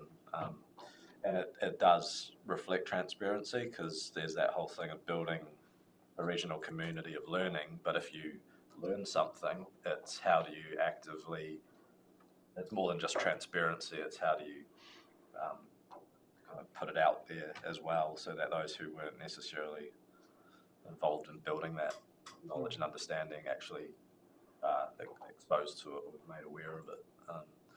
So you're suggesting not to include with transparency, but to make a further tweak to that? Maybe replace, instead of with transparency, refer to we collectively And openly. openly improve our understanding. It implies transparency and more. Okay. So we build a regional community of learning. We collectively and openly improve our understanding of the complexity of the changing climate and its implications for Murray South. If Simple anything. English is always best. Yep. Are you comfortable with that? Would you be comfortable with that one, Keith? I don't think it adds anything. It doesn't necessarily add anything either. So just you think the original was probably good. Well, having learned, heard the conversation, I wouldn't make the change at all. Yeah. Take them both out. The only thing with it is if we collectively improve our understanding, if you leave openness or transparency out of that statement, does that mean that you can be collectively improving the understanding, but again, it's not happening out in the. I mean, to me, collectively suggests collectively. If you're going to do it collectively, you're doing it. Yeah, with everybody. everybody. Yeah, I agree. We're not trying to be exclusive and bring along a small select subset of the community where collectively suggests a wider engagement approach. I quite like the addition of the word openly, not because I think it's necessary given the rest of the document, but remember that we are responding to something that was raised in submissions. Right, so we are adding that word transparency or openly, which I prefer the word openly, because it's something that was raised in submission and to try to respond to that. And although I sort of agree, Keith, I don't really think it's necessary, but I think it does respond to what somebody has raised. We tend to overreact to submission sometimes. I think in this context, To transparency. yeah, well, it's neutral on transparency. Until I heard your conversation, yeah, and I agree with the comment just before that collectively means you've got to involve everyone. So what I've got at the moment is we build a regional community of learning, and we openly and collectively. Sorry, we collectively and openly improve our understanding. I think that would get my vote. That would get your vote, and that's what Matt suggested. Yeah, actually, I think I would back that. I would like to see openly in there because you can build something collectively, but not fully inclusive. Even though inclusivity is one of the principles, when you match the principle with this aspiration, you get transparency, you get openness. But if you just look at 11, you could misread that to say, well, we collectively got a collection of people that all think the same to build this knowledge. The openness needs to be that collective needs to also be open to include someone or people to be at that collection of people who differ in their opinion. So to completely get it right, and it is in response to the concern around the process not being transparent, well, that is a principle, so it is, we've committed. But in terms of communications and engagement, the openness needs to allow that principle to fit into that aspiration. So. Okay, so we're suggesting we collectively and openly improve our understanding of the complexity of changing climate. So it's just that not accepting with transparency, but adding and openly. Happy with that? Thank you. The next one was consideration of nature-based solutions, and it's a suggestion that we include an additional piece to one of the footnotes around the examples on page 16. And that was simply including the phrase nature-based solutions as one of those examples in the footnote. Indeed. Happy with that? Yep. I'm getting nods from everyone. We'll accept that suggestion. Consideration of gravel, no change, but to be considered as part of our phase 2 work. Definitely part of phase 2 and possibly just a very good if you were to shortlist some conversations or test case concerns of the region, that is one of the ones that keeps coming up. So it doesn't need to fit into this introductory part of the strategy, but it's one of those ones to definitely consider into phase 2, but possibly with a little bit of emphasis of how repetitive that topic around gravel and its links to what the different agencies work on, whether it's infrastructure or floodplain management or anything. It's a pretty clear collaborative issue for consideration in phase 2. Okay, so we accept what's recommended, no change. Now, then the final additional consideration, I think it's the final one, but I'll be corrected. But it's quite a chunky one with quite a few resulting edits, because it links to the concerns around the accuracy of the regional GHG graph on page 12. And if we were to quickly look at that, reminder that that is something that we took from a Great South report. And so there's So the request from the hearing panel at the initial deliberations was to request further information from Great South to assist in addressing the concerns. That's meant that there are changes made to both page 10 and 12, which are kind of summarised in that. So on page 10, first of all, which is under the title Our Region's Emissions, there is some additional information in the first paragraph, which reads, this was the baseline inventory it's referring to, was undertaken by following the methodology outlined in the Global Protocol for Community Scale Greenhouse Gas Emissions Inventory and Measuring Emissions, a Guide for Organisations, MFE 2023. And so that's sort of some explanatory detail, so that if someone wants to interrogate where this has come from or what methodology was used to calculate it, they've got some guidance there.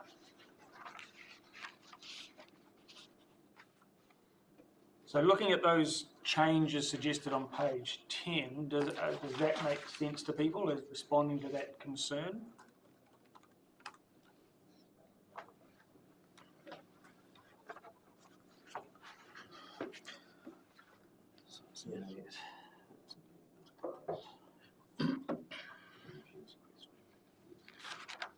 So just page 10, and Anka's got it up on the screen there at the moment for us, the highlighted stuff.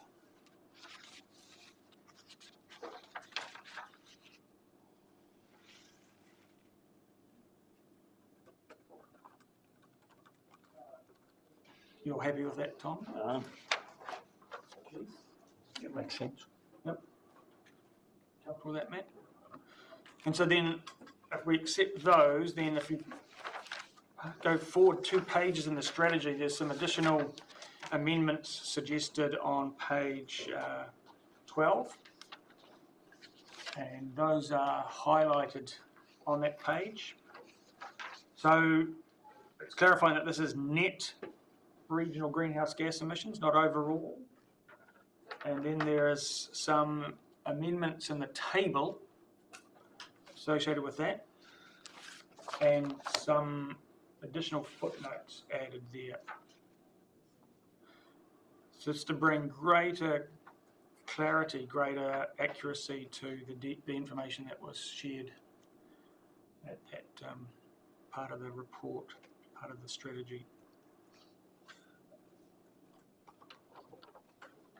Any questions? Is this making sense to people?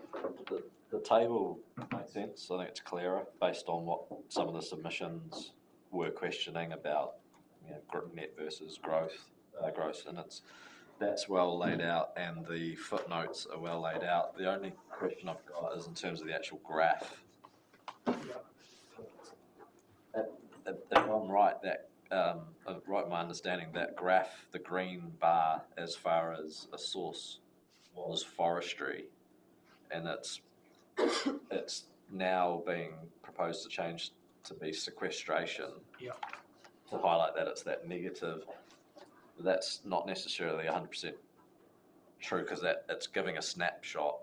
It looks like forestry is crossed out. It means sequestration, so total sequestration, whereas it's actually just the measured from the forestry sector. And the fact that it's sequestration is being highlighted, but if it's just called sequestration, then it's not a very good snapshot because it's not including other. NK, you've got a comment to offer on that? Through you, Chair, this was checked back with Great South, but that wasn't quite on time for this agenda going out, and their recommendation was actually to go back to the word forestry for that key rather than sequestration. So with that, to then highlight sequestration, I'm just wondering whether like a 90-degree wording, like the tonnes of CO2 equivalent on the side of the graph, just to highlight that everything below zero is sequestration, everything above zero is emissions, and then it could just be like examples of sources or something rather than emission sources. It could be sources, examples of sources by sector or something, because there's a lot of other information, either emissions or sequestration, that this graph didn't cover. I would push back a little bit, because there's an entire report from Great South that someone who wanted more detail can go to that report. My sense is that we're not trying to deliver everything that's in that report in this, we're just providing a snapshot, which speaks to the fact that progress has already been made on our emissions reporting and tracking. So do we need to add sequestration? I agree with leave forestry, not rename it, but do we want to find somewhere to, for the person looking at that graph for the first time, do we want to hold on to that idea of adding the word sequestration so that they understand that below zero, that's what we're referring to as sequestration? That's how you get no, I would prefer to just scrap it. Just leave it as forestry. If that's the term that was used by Great South in their report, we should. It also aligns better with the fact that that key is explaining what emission sources are, and in this case, the sequestration is forestry. Yeah. I think also, through you, Chair, the footnote refers to this diagram as being, the source for this diagram as being from a particular document. Yeah. It means it's kind of difficult to fiddle with it, because otherwise you need to remove the source. And I think we certainly may have simplified it a little bit from the original in the report. Oh, was it? Yeah. So I don't think it is an exact cut and paste from the report. I think we've simplified it to even further than what they initially showed. May be clearer though if emission sources and sequestration was separated out, and perhaps the green part of the key was lower than the line. Gotcha. So and you're clarifying is what Councillor Wilson was saying, that what's above the line is those emission sources and what's below the line at those sequestration. Suggesting moving the green box forestry, which will be relabelled as forestry, moving it down so it sits below the black line. Yes, I think there could still be a little bit of visual clarification there. Oh, I see, like emission sources, those examples, and then at the zero line have sequestration sources, forestry. Yeah. And I've just noted too that sequestration's had an update in the glossary as well. So it was just at this page for someone new to this whole conversation, reading this strategy, this is the page to understand what and how sequestration works into. So that would do it, just adding that title. So you'll be able to modify that diagram accordingly, Anka? Or maybe not you, but the experts at graphic design will.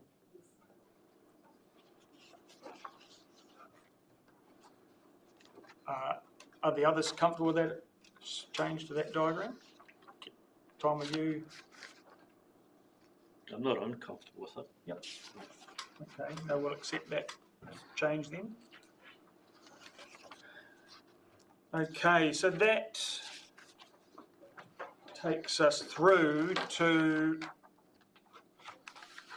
concluding the reflection on the themes in the, and I'm just looking to Anchor to make sure I haven't missed anything as we've moved through that.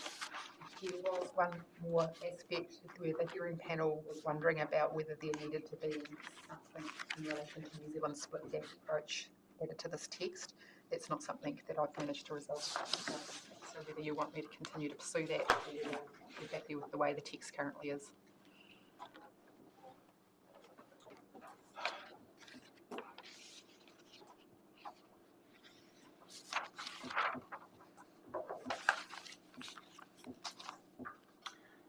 Yeah, it's because we wondered about this during our last deliberations. I don't think we gave clear guidance on how to respond to that. It was part of the package of what you wanted further information of. I mean, we do have a split gas set of targets in terms of carbon and biogenic methane in our national plan. Do we need to reflect that at this point within our phase 1 strategy at a regional level? So why were we looking at it? Was it in response to submissions saying that measurement or carbon discharges aren't a driver of climate change? It seemed to, it was from memory, it was because the contribution from agriculture being so significant at a regional level seemed to trigger a reaction from some.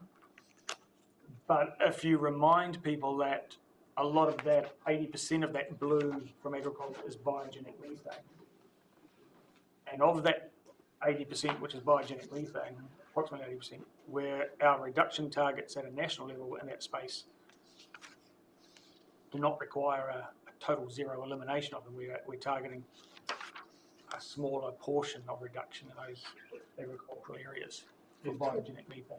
It's a moving target at present, though, isn't it, with the way that government thinking? Yes, it is, and will naturally be a moving target on a 5-yearly cycle with the climate change commissions. So on that basis, are we better actually doing nothing? So it would suggest it would introduce complexity that is unwanted at this stage of our journey. That's what I said to you. Okay. Yep, I agree. You agree? Yeah, I think I'm tending to agree now. I was probably the one who's guilty of raising that suggestion at the outset, but I think we leave it as it stands on that particular topic. I think it points to phase 2, because this is a snapshot of how we currently as a region through Great South are getting this data. Yep. And part of action, the framework for action may be that we actually hone how we are monitoring and measuring those greenhouse gases within the region, and this graph may over time, as part of the action plan, get better and get better detail. Okay. So huge. I mean, obviously sitting below this, there's an enormous amount. I mean, you know, to get to that, obviously Great South will have an enormous amount of data, which is combined to make up that. So it's just a matter, I guess, of how you present it, really. How much information you need to put in. So thank you. So that brings us to that point where we've considered everything that was in the themes. What we now want to attend to is any potential gaps that still need to be considered and deliberated on. And Anchor, would I be correct in saying that handouts? Yeah, perhaps I can help here in saying that I first worked through those responses to those themes and checked them back with the staff review. And then it was a matter of making sure that those responses had considered all the concerns raised by each submitter on an individual basis. And so the next table is essentially those responses to each submitter. But as it's kind of like going through the fine-tooth comb, there's a few bits that were individual aspects of submissions that weren't necessarily addressed by those themes. And so throughout that second table, they've been highlighted in red, and for ease, I've put them into another table, which is the one you're referring to. Yep. So it's this double-sided single page one, Tom, and just make sure that you've got a copy of that. No, I don't have it. So there is 1, 2, 3, 4, there's about 6 particular submitters named, and and particular considerations that come from each of those. So looking at the first one was the submission by New Zealand Health. And it was around aspiration 4, suggesting that it is not clear what meaningful change looks like or what will be meaningfully changed. And it also suggests that the timeline might be shortened to 10 years. So this was specifically relating to aspiration number 4 in our strategy.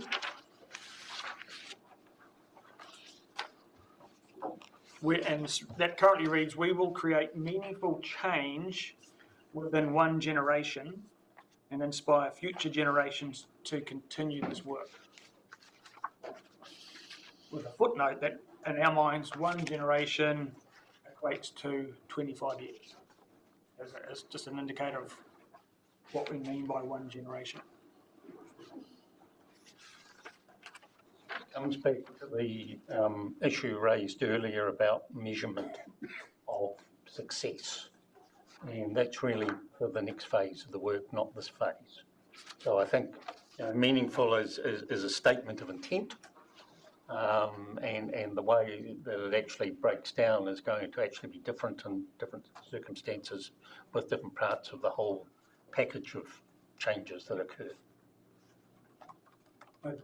I agree with that approach, Keith. In my mind, the aspiration defines where we want to get to. There could be different pathways that we could consider getting to that end state, and each pathway might have a different mix of metrics and a different mix of meaning in respect of the change that is anticipated on those pathways.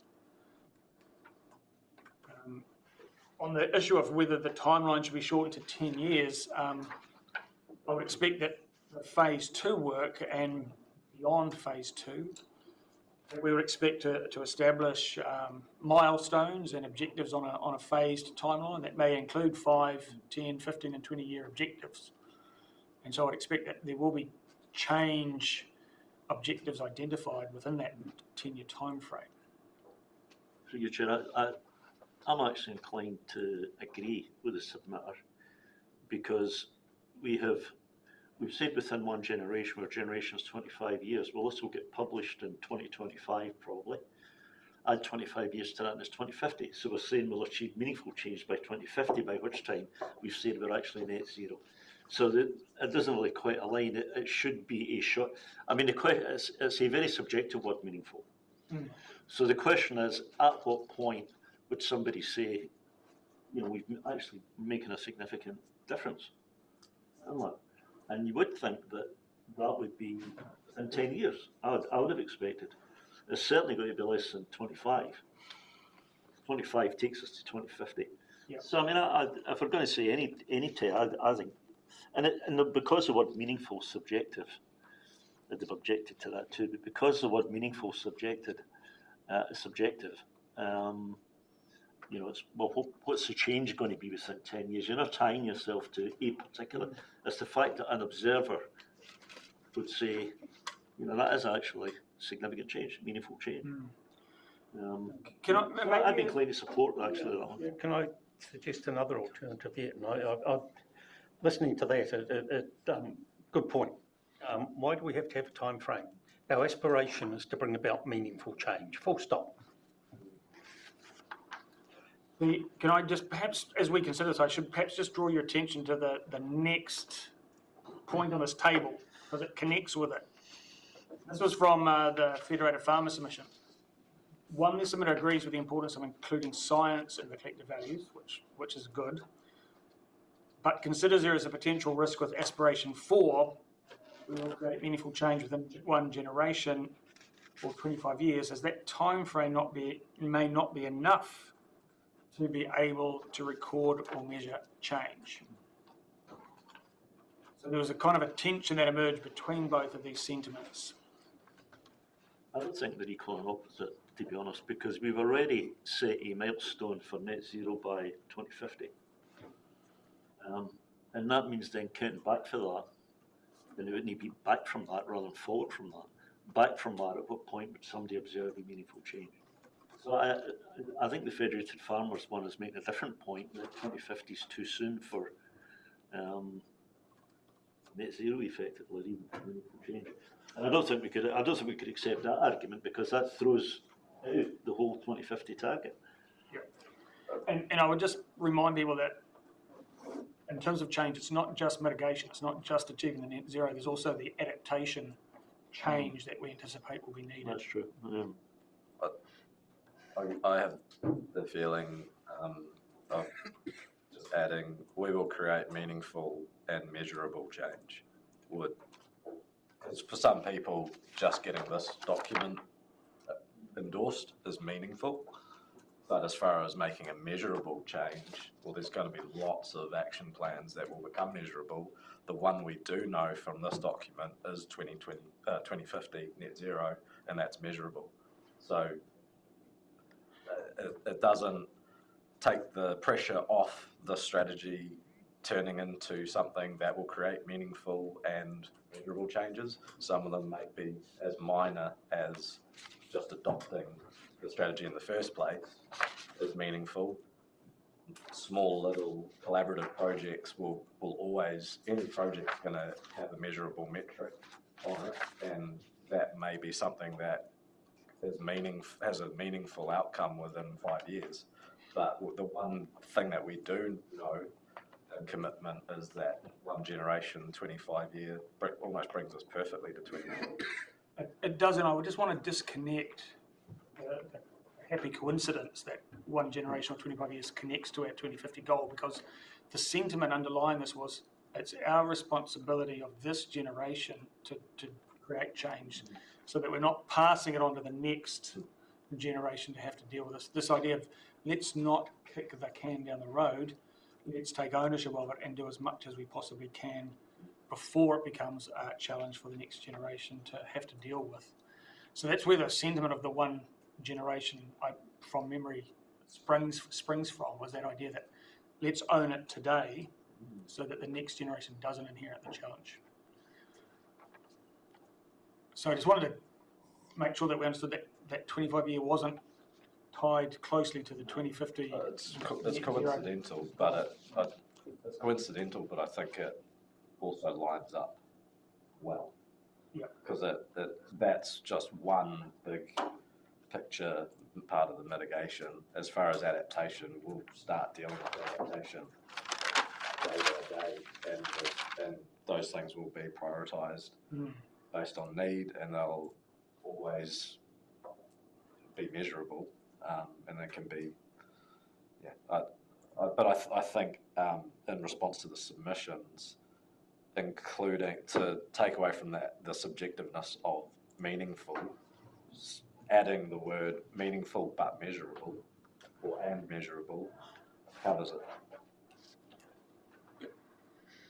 I'm going to advocate for leaving meaningful in as it is without measurable, and I'm doing so on the basis that we don't yet know what will emerge from the phase 2 work, and we don't yet know what some of those risk assessments and risk analysis is going to throw up as what are the needs of South and in respect of in respect of adaptation. How much coastal retreat is going to be needed? How much is going to be needed by 2050, 2040 or 2030? This is sort of stuff that we are yet to discover as we continue investing in the science and the analysis at a collaborative level.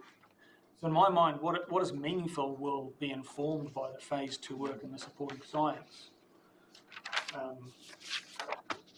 So that's why I think meaningful as an aspirational term is relevant here. But as I say, we can't anticipate yet quite what that is in terms of putting a measure against that. I think your explanation of how it came about, and I remember now that you say it, is an important one that captures the fact that this generation is going to take ownership of the issue. And in this generation will create meaningful change. I'm not sure that the words quite reflect that. And I wonder whether it maybe needs a little bit more rework. And I know that because I really do take the point to submit. and maybe what we're trying to capture there is the fact that this generation of Southlanders, or this generation, will take ownership of and make meaningful change. You know, some kind of like that. Because I think that's what, you know, that's how you describe the meaning of it, and it's not quite what it says. So you're suggesting a rework of that aspirational statement? I want to make it clear that the aspiration is about this generation take ownership and create meaningful change. Yep. I think that was what, you know, with hindsight, you know, I think that was what was actually meant. Yeah. I don't think it's quite captured it. So would that therefore suggest that perhaps a tweak at the opening of that statement might read, we will take ownership of the challenge and create meaningful change within one generation?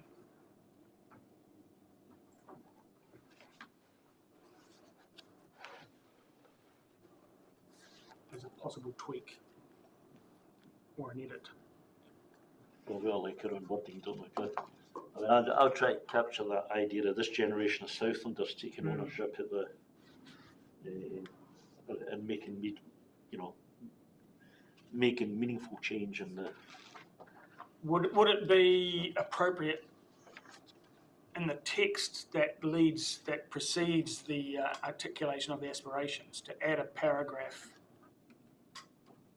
on to that effect, Tom, around us taking ownership and not wanting to pass on unwanted challenges to the next generation? Would that be a helpful sort of a paragraph that precedes the articulation of those? Yeah. What we're trying to move away from is number 4 being interpreted as we'll do something by 2050, which is not what's intended. Yeah. Right? So, and maybe that's it, but I just think we should rework that paragraph to try to get the better sense of what you were actually capturing the way you described it, which I think is exactly right. That is exactly what we meant. Yeah. A suggestion, Rachel? Just listening to all the suggestions coming through, I wonder if it's something like for aspiration for this generation of Southlanders will take ownership and create meaningful change, inspiring future generations to continue this work. Something like that. I prefer that format of it. Yep. The concept of us taking ownership and passing on a much improved situation to the next generation. Could I ask you to reread that again so that we can soak it up a second time? This generation of Southlanders will take ownership and create meaningful change, inspiring future generations to continue this work. Maybe we'll take ownership of this challenge.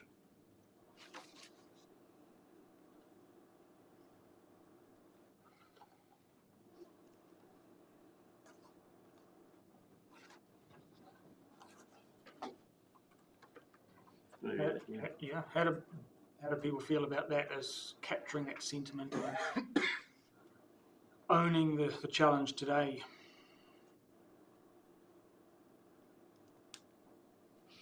If I think back to the original workshops, early days, this aspiration 4 fall out of that conversation of basically the let's get on with it, but don't kick the can. So we went down the avenue of calling it meaningful change, as in something with substance that was going to create change that people would feel, whether it needs to be measurable or not, I'm not sure. And we stipulated what that timeline is to be a generation, and we call a generation 25 years. That's been consulted on, and I guess what's saying is some people are challenging us that 25 years is too long. But we're saying that by 25 years, what has come out of this will be meaningful enough that it will have impacts, and it should be measurable at that point. And I guess I then still come back to, if the only thing, like we've not done well if we haven't adapted to other things, but if the only thing that comes out of this is we meet the net zero, that is the measurable, meaningful change. So I know it's not aligned, it's not linked, I'm now looking at number 4. I'm just struggling with the whole aspiration in general, because everything else is very specific about understanding the challenges and building resilience. It talks about we need to fill, they're filling data gaps, understanding what's going on, and then creating plans to respond to it. Whereas meaningful change is still just very much a come on, let's get stuck in, and it becomes a bit of a not I don't know. I'm just trying to make sure it's got substance. It is one of our overarching aspiration, and it's labelled an overarching aspiration for that very purpose. That it's an umbrella. It's one of a set of 4 umbrella aspirations that the other subsequent aspirations connect to.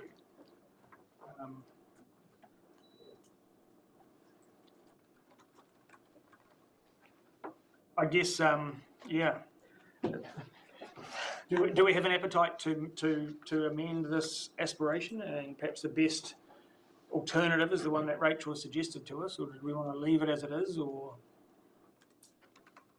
I would personally prefer to leave it how it is. The only area of improvement I personally see to it at this stage of the process is whether we need to be more specific about that. What we mean by meaningful change is that it can be measured, but if that doesn't need to be in part of that aspiration, then just how it is a suitable aspiration. It's just one of the aspirations that is a bit more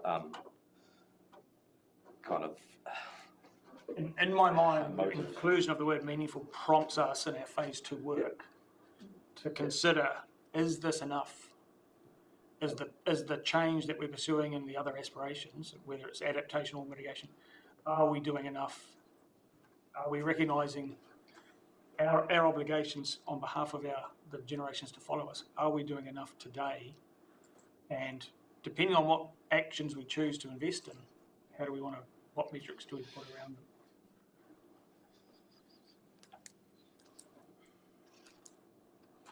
My personal suggestion is that we leave it as is and flag that this will be an important consideration for our phase 2 work. Well, I mean, this debate has obviously helped us understand what we really mean by that, so it's been useful for that purpose, but I've probably come full circle and said I agree, leave it as that. And I would have mirrored the same comment and highlighted, I go back to my comment 10 minutes ago, and we've been around in the circle and got back to the same point, which points to leaving it the way it is. But I would, in response to both those submitters, because I think what you're looking for, Ank, is what is the message we communicate to them as we respond to their concerns. I would be highlighting to them that the generation of the 25-year target reflects that obligation to take ownership, not minimise what we pass on to the next generation in terms of the challenge. Can I just be awkward and suggest maybe one word change might help that actually, and rather than say within one generation, say within our generation. Yeah. So one becomes our within our generation. And nothing else changes then. Yep. If we do that, do we need the footnote that accompanies it, Tom?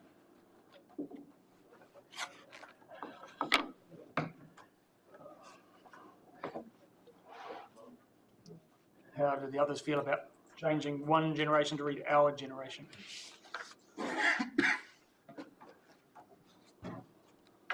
They go either way. Go either way? Yeah. That does make it more clear. Our intent, I think, becomes more clear when we do that.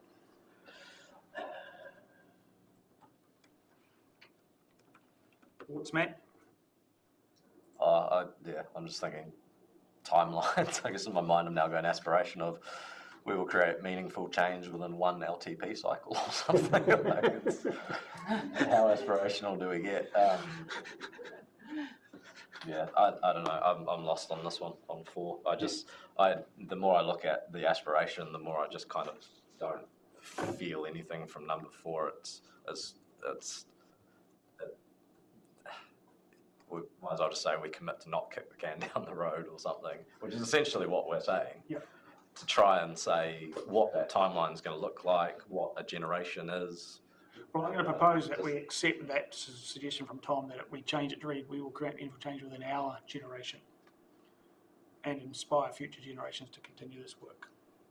I think it makes it simpler to go back to the submit and explain the sense of that as being, you know, we want to take action now. It's not 25 years, it's not 5 generations, 25 years. It's the fact that it's this generation. And I guess, but there will be, we would expect that phase 2 work will identify 10-year objectives as well. You look a bit. We will create meaningful change within our generation, and the deletion of that footnote. Yep. And still a paragraph in the text to explain that, or don't worry about the paragraph? I think we leave the additional paragraph out if we've made that very elegant tweak to the inspiration. So that brings us to the second one, which is the Federated Farmers' concern that considers there is potential risk that 25 years, the time frame may not be enough to be able to record or measure change. And I accept that in some instances there may be effects that play out over a longer time frame, but there are potentially other things that we can measure and respond to and understand within shorter time cycles. Just taking that away anyway by changing, you know, that sense of generation to meaning us rather than generation meaning 25 years. Yeah. You're right, that does kind of remove that concern a little bit. So no change needed then in response to the Federated Farmers, that additional consideration.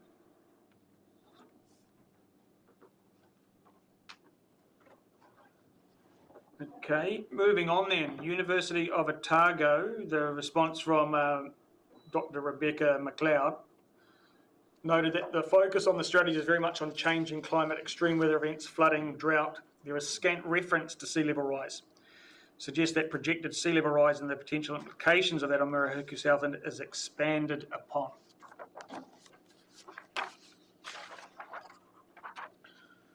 Personally, again, I would see this as being certainly a consideration to carry forward to phase 2 work. I did note that by including climate resilience in our at the back of the document, what's that thing called? Glossary. Thank you. Mind blank. Climate resilience involves planning now for sea level rise and more frequent flooding. So, I mean, wherever we have referred to the need for resilience, that implies that sea level rise has been considered within that sentiment. So I don't think we were going to end up ignoring that particularly important aspect of what we're going to be thinking about in phase 2 of our work. I have one suggestion, 2 suggestions, sorry. Page is it? Our changing climate.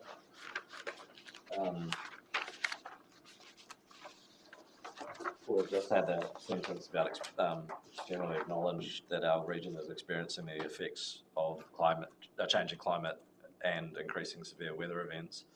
We can say that some parts of Murihiku Southland are already prone to flooding and coastal inundation. Yeah. We are experiencing that. The other comment I was going to make as a side formatting thing is in the imagery, we've got lots of images of flooded rivers, but then a lot of the coastal images are people having fun at the beach. You can take a really good picture of the road at Colac Bay swallowed into the ocean would paint the picture that makes that statement true of we already are experiencing coastal inundation and erosion within the region. And then that reflects that's part of this. How do people feel about adding on page 6? In addition to the green, the change is already suggested that we would be simply adding that a region is experiencing the effects of increasing severe weather events and coastal inundation and erosion. Some parts of Murihiku Southland are already prone to flooding. All right. Coastal inundation. Or coastal inundation and coastal inundation. Okay, so yep, in the next paragraph down. And then we give an example of a flooding event. We don't need to also give an example of coastal inundation, but it could be shown through the imagery, an example such as like the Colac Bay Road.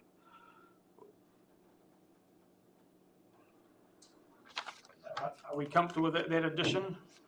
Yeah, sounds good. Tom, would you be happy with that? Yep. I had exactly the same concern, I must admit, as a submitter. I thought we were maybe putting a little bit too much emphasis on severe weather as opposed to, but then, you know, Invercargill sits on the sea, most of Southland doesn't, so maybe it's not surprising. I'd be concerned about that, but I think there was a wee bit, so I think the additional as well helps. Thank you. The next one is number 9 on this handout from Michael Douglas. The submitter is most concerned about sea level and temperature rise. Think any additional? No, it was just more, it was not just the one submitter that was raising a similar concern. So there's others of Just highlighting both of those is right. Whether you want to use the same solution to address both of those submissions. So I guess coastal inundation in some degree does attend to the sea level rise part of it. I think we have referenced droughts elsewhere in the strategy as one of those inclement events. I'm not convinced that requires any further change. The only, I guess, extrapolating it in that last edit of adding flooding and coastal erosion or inundation, the sentence before could be the effects of increasing severe weather events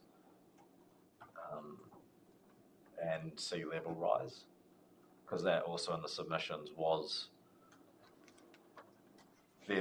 fairly acknowledged that yes, we're seeing the changes in climate, yes, we're seeing rises in the temperature, but we see the ice caps melting, but we don't necessarily blame emissions. So it would be experiencing the effects of increasing severe weather events and sea level rise. Yeah. I kind of needed that. I'm trying to, because I've already edited this to add more words than what's on the screen. So, Well, just before you did. However, it is generally acknowledged that the region is Experiencing. we earlier added. That earlier, that was we had that consideration of whether adding frosts as an example might be. So we changed it to, however, it is generally acknowledged that our region is experiencing the effects of a changing climate, including increasing severe weather events and sea level rise. Yeah, we are experiencing a changing climate, including, yeah. You can add sea level rise onto the end of that as well if you like. And I think as far as temperature rise, that is part of the changing climate. It's just underwater. Yep. So only one change, and that's the addition of sea level rise on page 6. Now the next one was from Alison and Roger Copeland. Their concern there was around engagement with children and youth on climate change is having a negative impact on their well-being. They are fearful of their future, and this conversation with them needs to stop. Now we had a specific aspiration, of course, to aspiration number 13, I think it was. We engage our children and young people to empower active participation in ongoing climate change conversations. Richard, I think the point's been made. I think the next submitter makes the same point, and that is to make sure that children particularly see this as a challenge rather than create a feeling of helplessness. So that the teaching that we do, the education that we do, is not about the sky is going to fall. It's more about, here are the things that we need to do to avoid the sky falling up, to mitigate it. And I think there is a significant difference between these two things. It's controllable versus uncontrollable. Yeah. It's about giving younger folk a sense of agency, that they are not victims, that they actually can. And there's a challenge that we can rise to. Yeah. And I think in the aspiration statement, we use the word to empower active participation. And to me, that term empowering suggests that we are doing everything possible to make sure they understand they have agency and don't fall into that state of... I don't think there's anything wrong with the words that we've used. I think what Alison is doing, what Dave Dyack is doing is, hey, look at the next stage, let's make sure that we do present it as a challenge. I don't think it's so much that the words that we have used in the document are wrong in any way. So does it become an important thing to consider in our phase 2 work? How we develop education programs. Yeah. Does that make sense, Keith, from your perspective? Matt, are you happy with?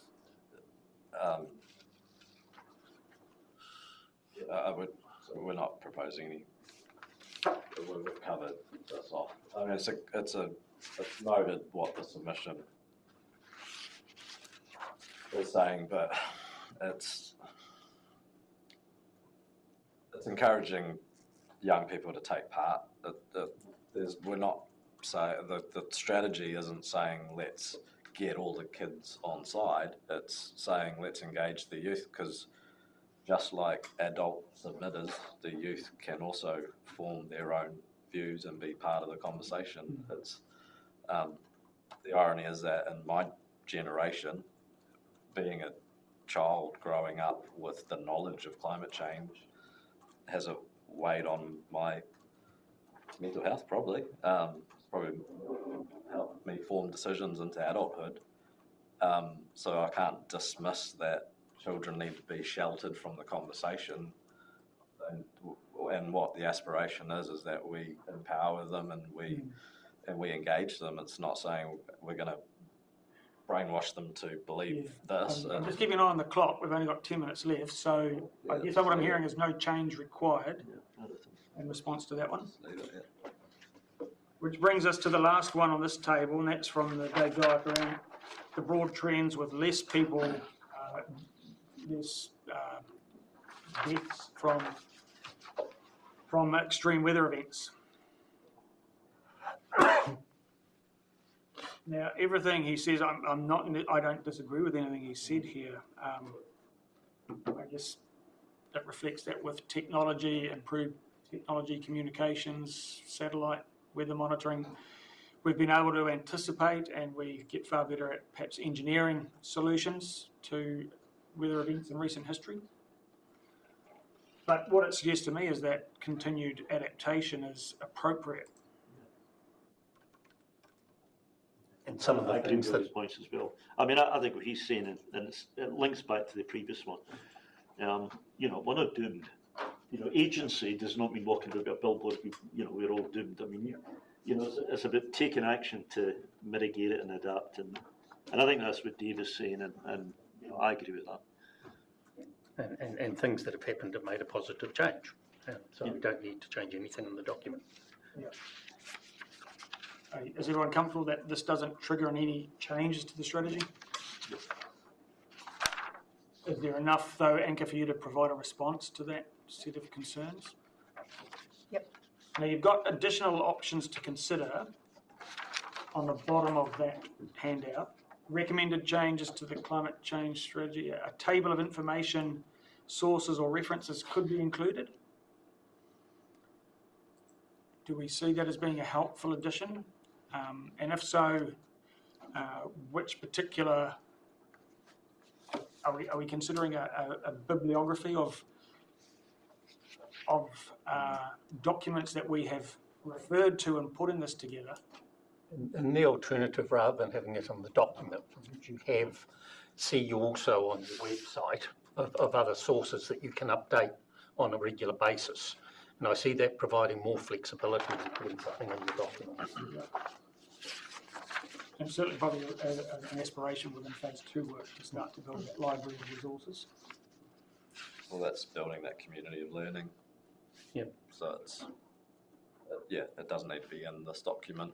It does need to be done at some point to make some really accessible data sources. Referencing the value of Fiordland as a natural carbon sink. That would apply to any wetland and other areas as well. So you either put everything in or put nothing in. Yeah, I agree. Yeah, I would prefer to not do that at this point in time until perhaps there's a bit more evidence of, one, to what degree we can consider it a carbon sink and how it's going to be accounted for nationally and regionally. Changes beyond the scope of the regional climate change strategy, which could be addressed by the development of a framework of action. So these points you've included here, Anchor, just to orient us. So all of those bullet points there came through when the staff working group was discussing the direction that we had received from the initial deliberations as kind of were in response to potential other options that could be considered. So is this stuff that we would carry forward to phase 2? That could be, or you could just leave it as what you've already decided to carry through to phase 2. Right. So the first one is the accessibility of data could also be improved, possibly via the progress of the regional data repository, which is currently in development. So that wouldn't trigger a change in the strategy per se? No, so those first couple might have been strategy changes, and the last 3 are likely to be phase 2. Right, phase 2. Which brings us to, you had a handout with... There is a lot in when the submissions are being responded to, there's a lot of times where we're answering with, we'll address this in phase 2, we'll address this in phase 2. So, yeah, started to pull together a little bit of a list of what those things are all into one place, and so that's that handout there. It's not 100% complete yet. It would still need to be cross-checked. Essentially, that's, I guess, could be handy when it's complete to be a bit of a checklist for the Regional Climate Change Working Group to work through in those relevant phase 2 discussions so that things don't get lost. Yeah, so we don't need to focus on it today. But there is one thing outstanding in the document that I picked up on, and that's on page 7, the little yellow comment saying we may need to add a 2024 box. Right. Which would be useful, given that just highlighting what we've been through in the last year and other things that may or may not have happened. So that's on that particular page with the timeline diagram, adding one more year to it, 2024. And are there particular things that folk would suggest might be listed under 2024 as the... Well, preparation of this document is probably a key thing. Yep. Oh, yes, yep. And whether out of the YES long-term plan, there might be something you want to highlight out of that. I'm not too sure what's left in it after this morning. Actually, through you, Chair, the flood protection program is largely still there, just some changes in phasing, and we've used reserves to offset the costs to ratepayers. Yep. Would people be happy to add an extra 2024 to that list with some detail on some of the projects that are starting to build resilience? We know that the Stead Street embankment is complete, and the pump station is near completion, and other projects are being scoped. I know it'd be contentious for some not seeing it as directly climate change related, but the Blue Cliffs. Yep. That would be mine. Yeah, certainly, I mean, we know that the dump site remediation is complete. Yeah. Yeah, I guess it's more around erosion and that's going on. And it would be an above the line one, that wouldn't it? It's drafted at the moment. Yeah. It'd be above the green arrows. Yep. So yes, consensus on adding 2024 year with that supporting detail. And I would just acknowledge that that is a very helpful list of considerations for us to carry forward. So thank you for compiling that from the submissions anchor. But I would note that, of course, this is not a complete list of the considerations that we might potentially consider. I would expect we would remain open to the idea that there could be other considerations that emerge that we add to that list moving forward. Essentially, this list, when it's complete, will be that community consultation, first part of that community consultation. A big part of it, yeah. For the frame. Yeah. Can I just ask that people reflect on any other needs of this document, having gone through it very thoroughly today, and just acknowledge the input of the staff and enabling that thorough attendance to this strategy as it approaches its final completion. I want to thank them for that. But is there any other needs we need to attend to within it at this point? Yeah, the only other thing that jumped out, having a look at the responses to people, and there were a couple of times that reference to wetlands comes up, and I think reference back to slow the flow work is appropriate as part of that as well.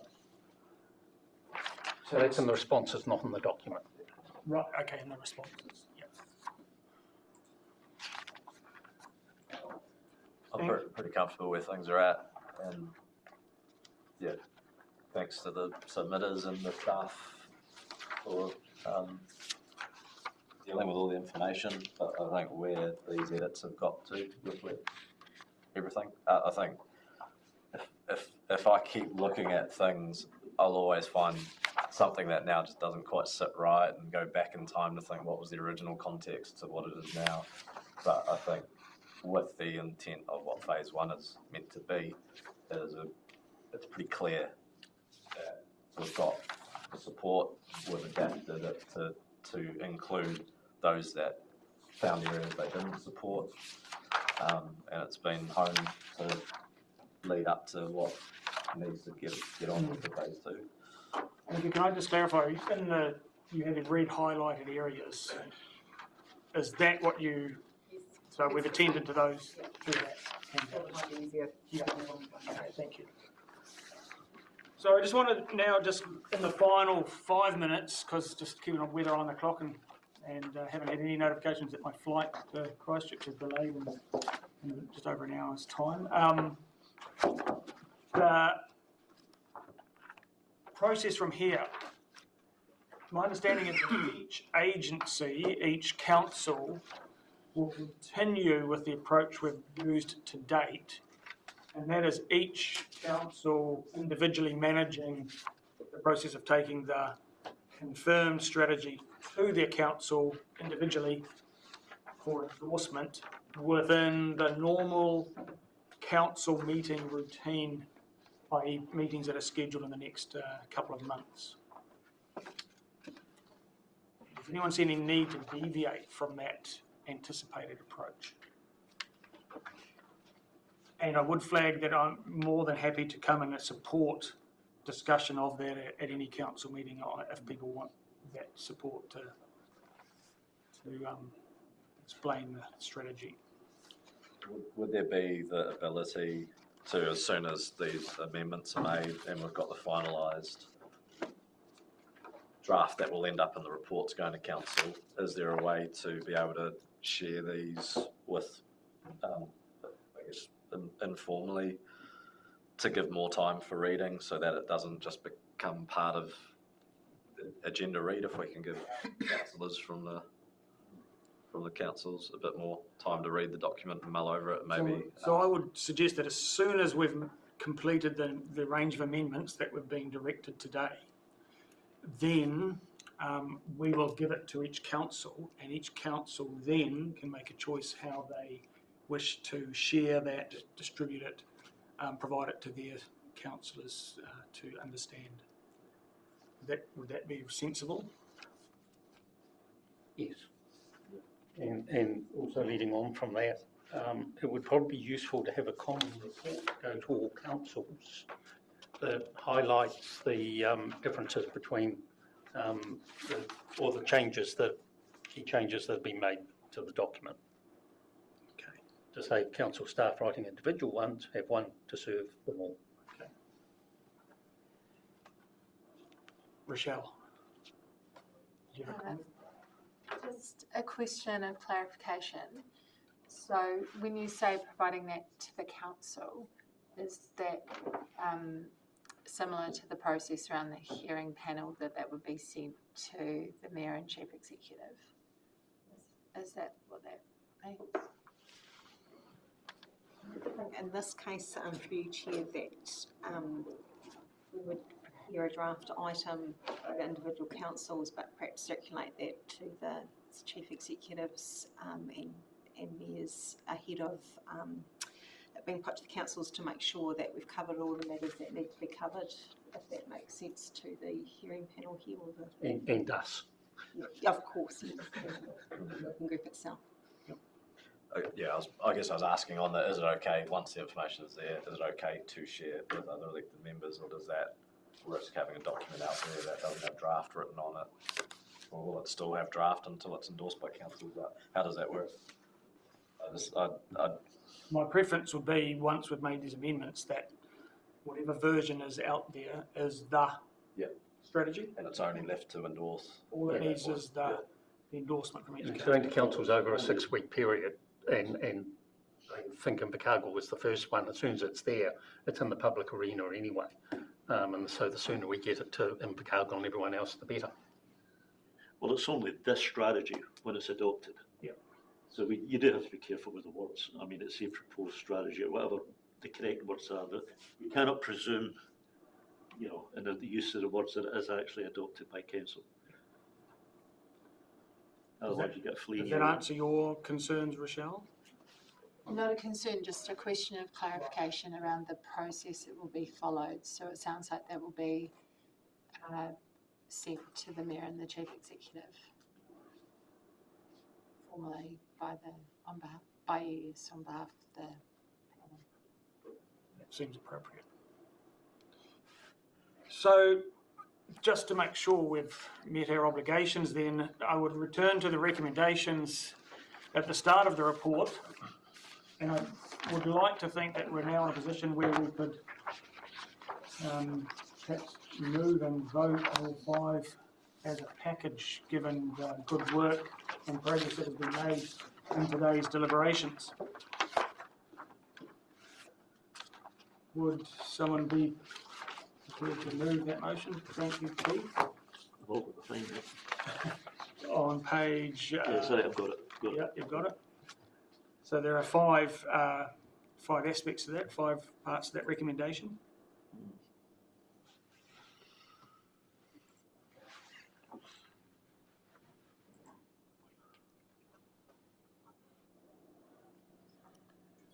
So I'll move those. Yeah. Could I possibly add a number 6? Number 6. And that is that the panel expresses its considerable thanks to the staff that have worked on this document over the extended period that we've got. Too many adjectives here. Thanks, does it? I think that's a helpful and authentic, genuine addition. And so you'd be happy to second? I'll move, yes. Yep. So, sorry, moved by Keith, seconded by Tom. All in favour, please say aye. Aye. Aye. Against? Carried. At that point then, just keeping a close eye on the clock, if there's no other points we wish to raise, pause in case there is. I might ask Rochelle if you would be prepared to close our meeting with a prayer.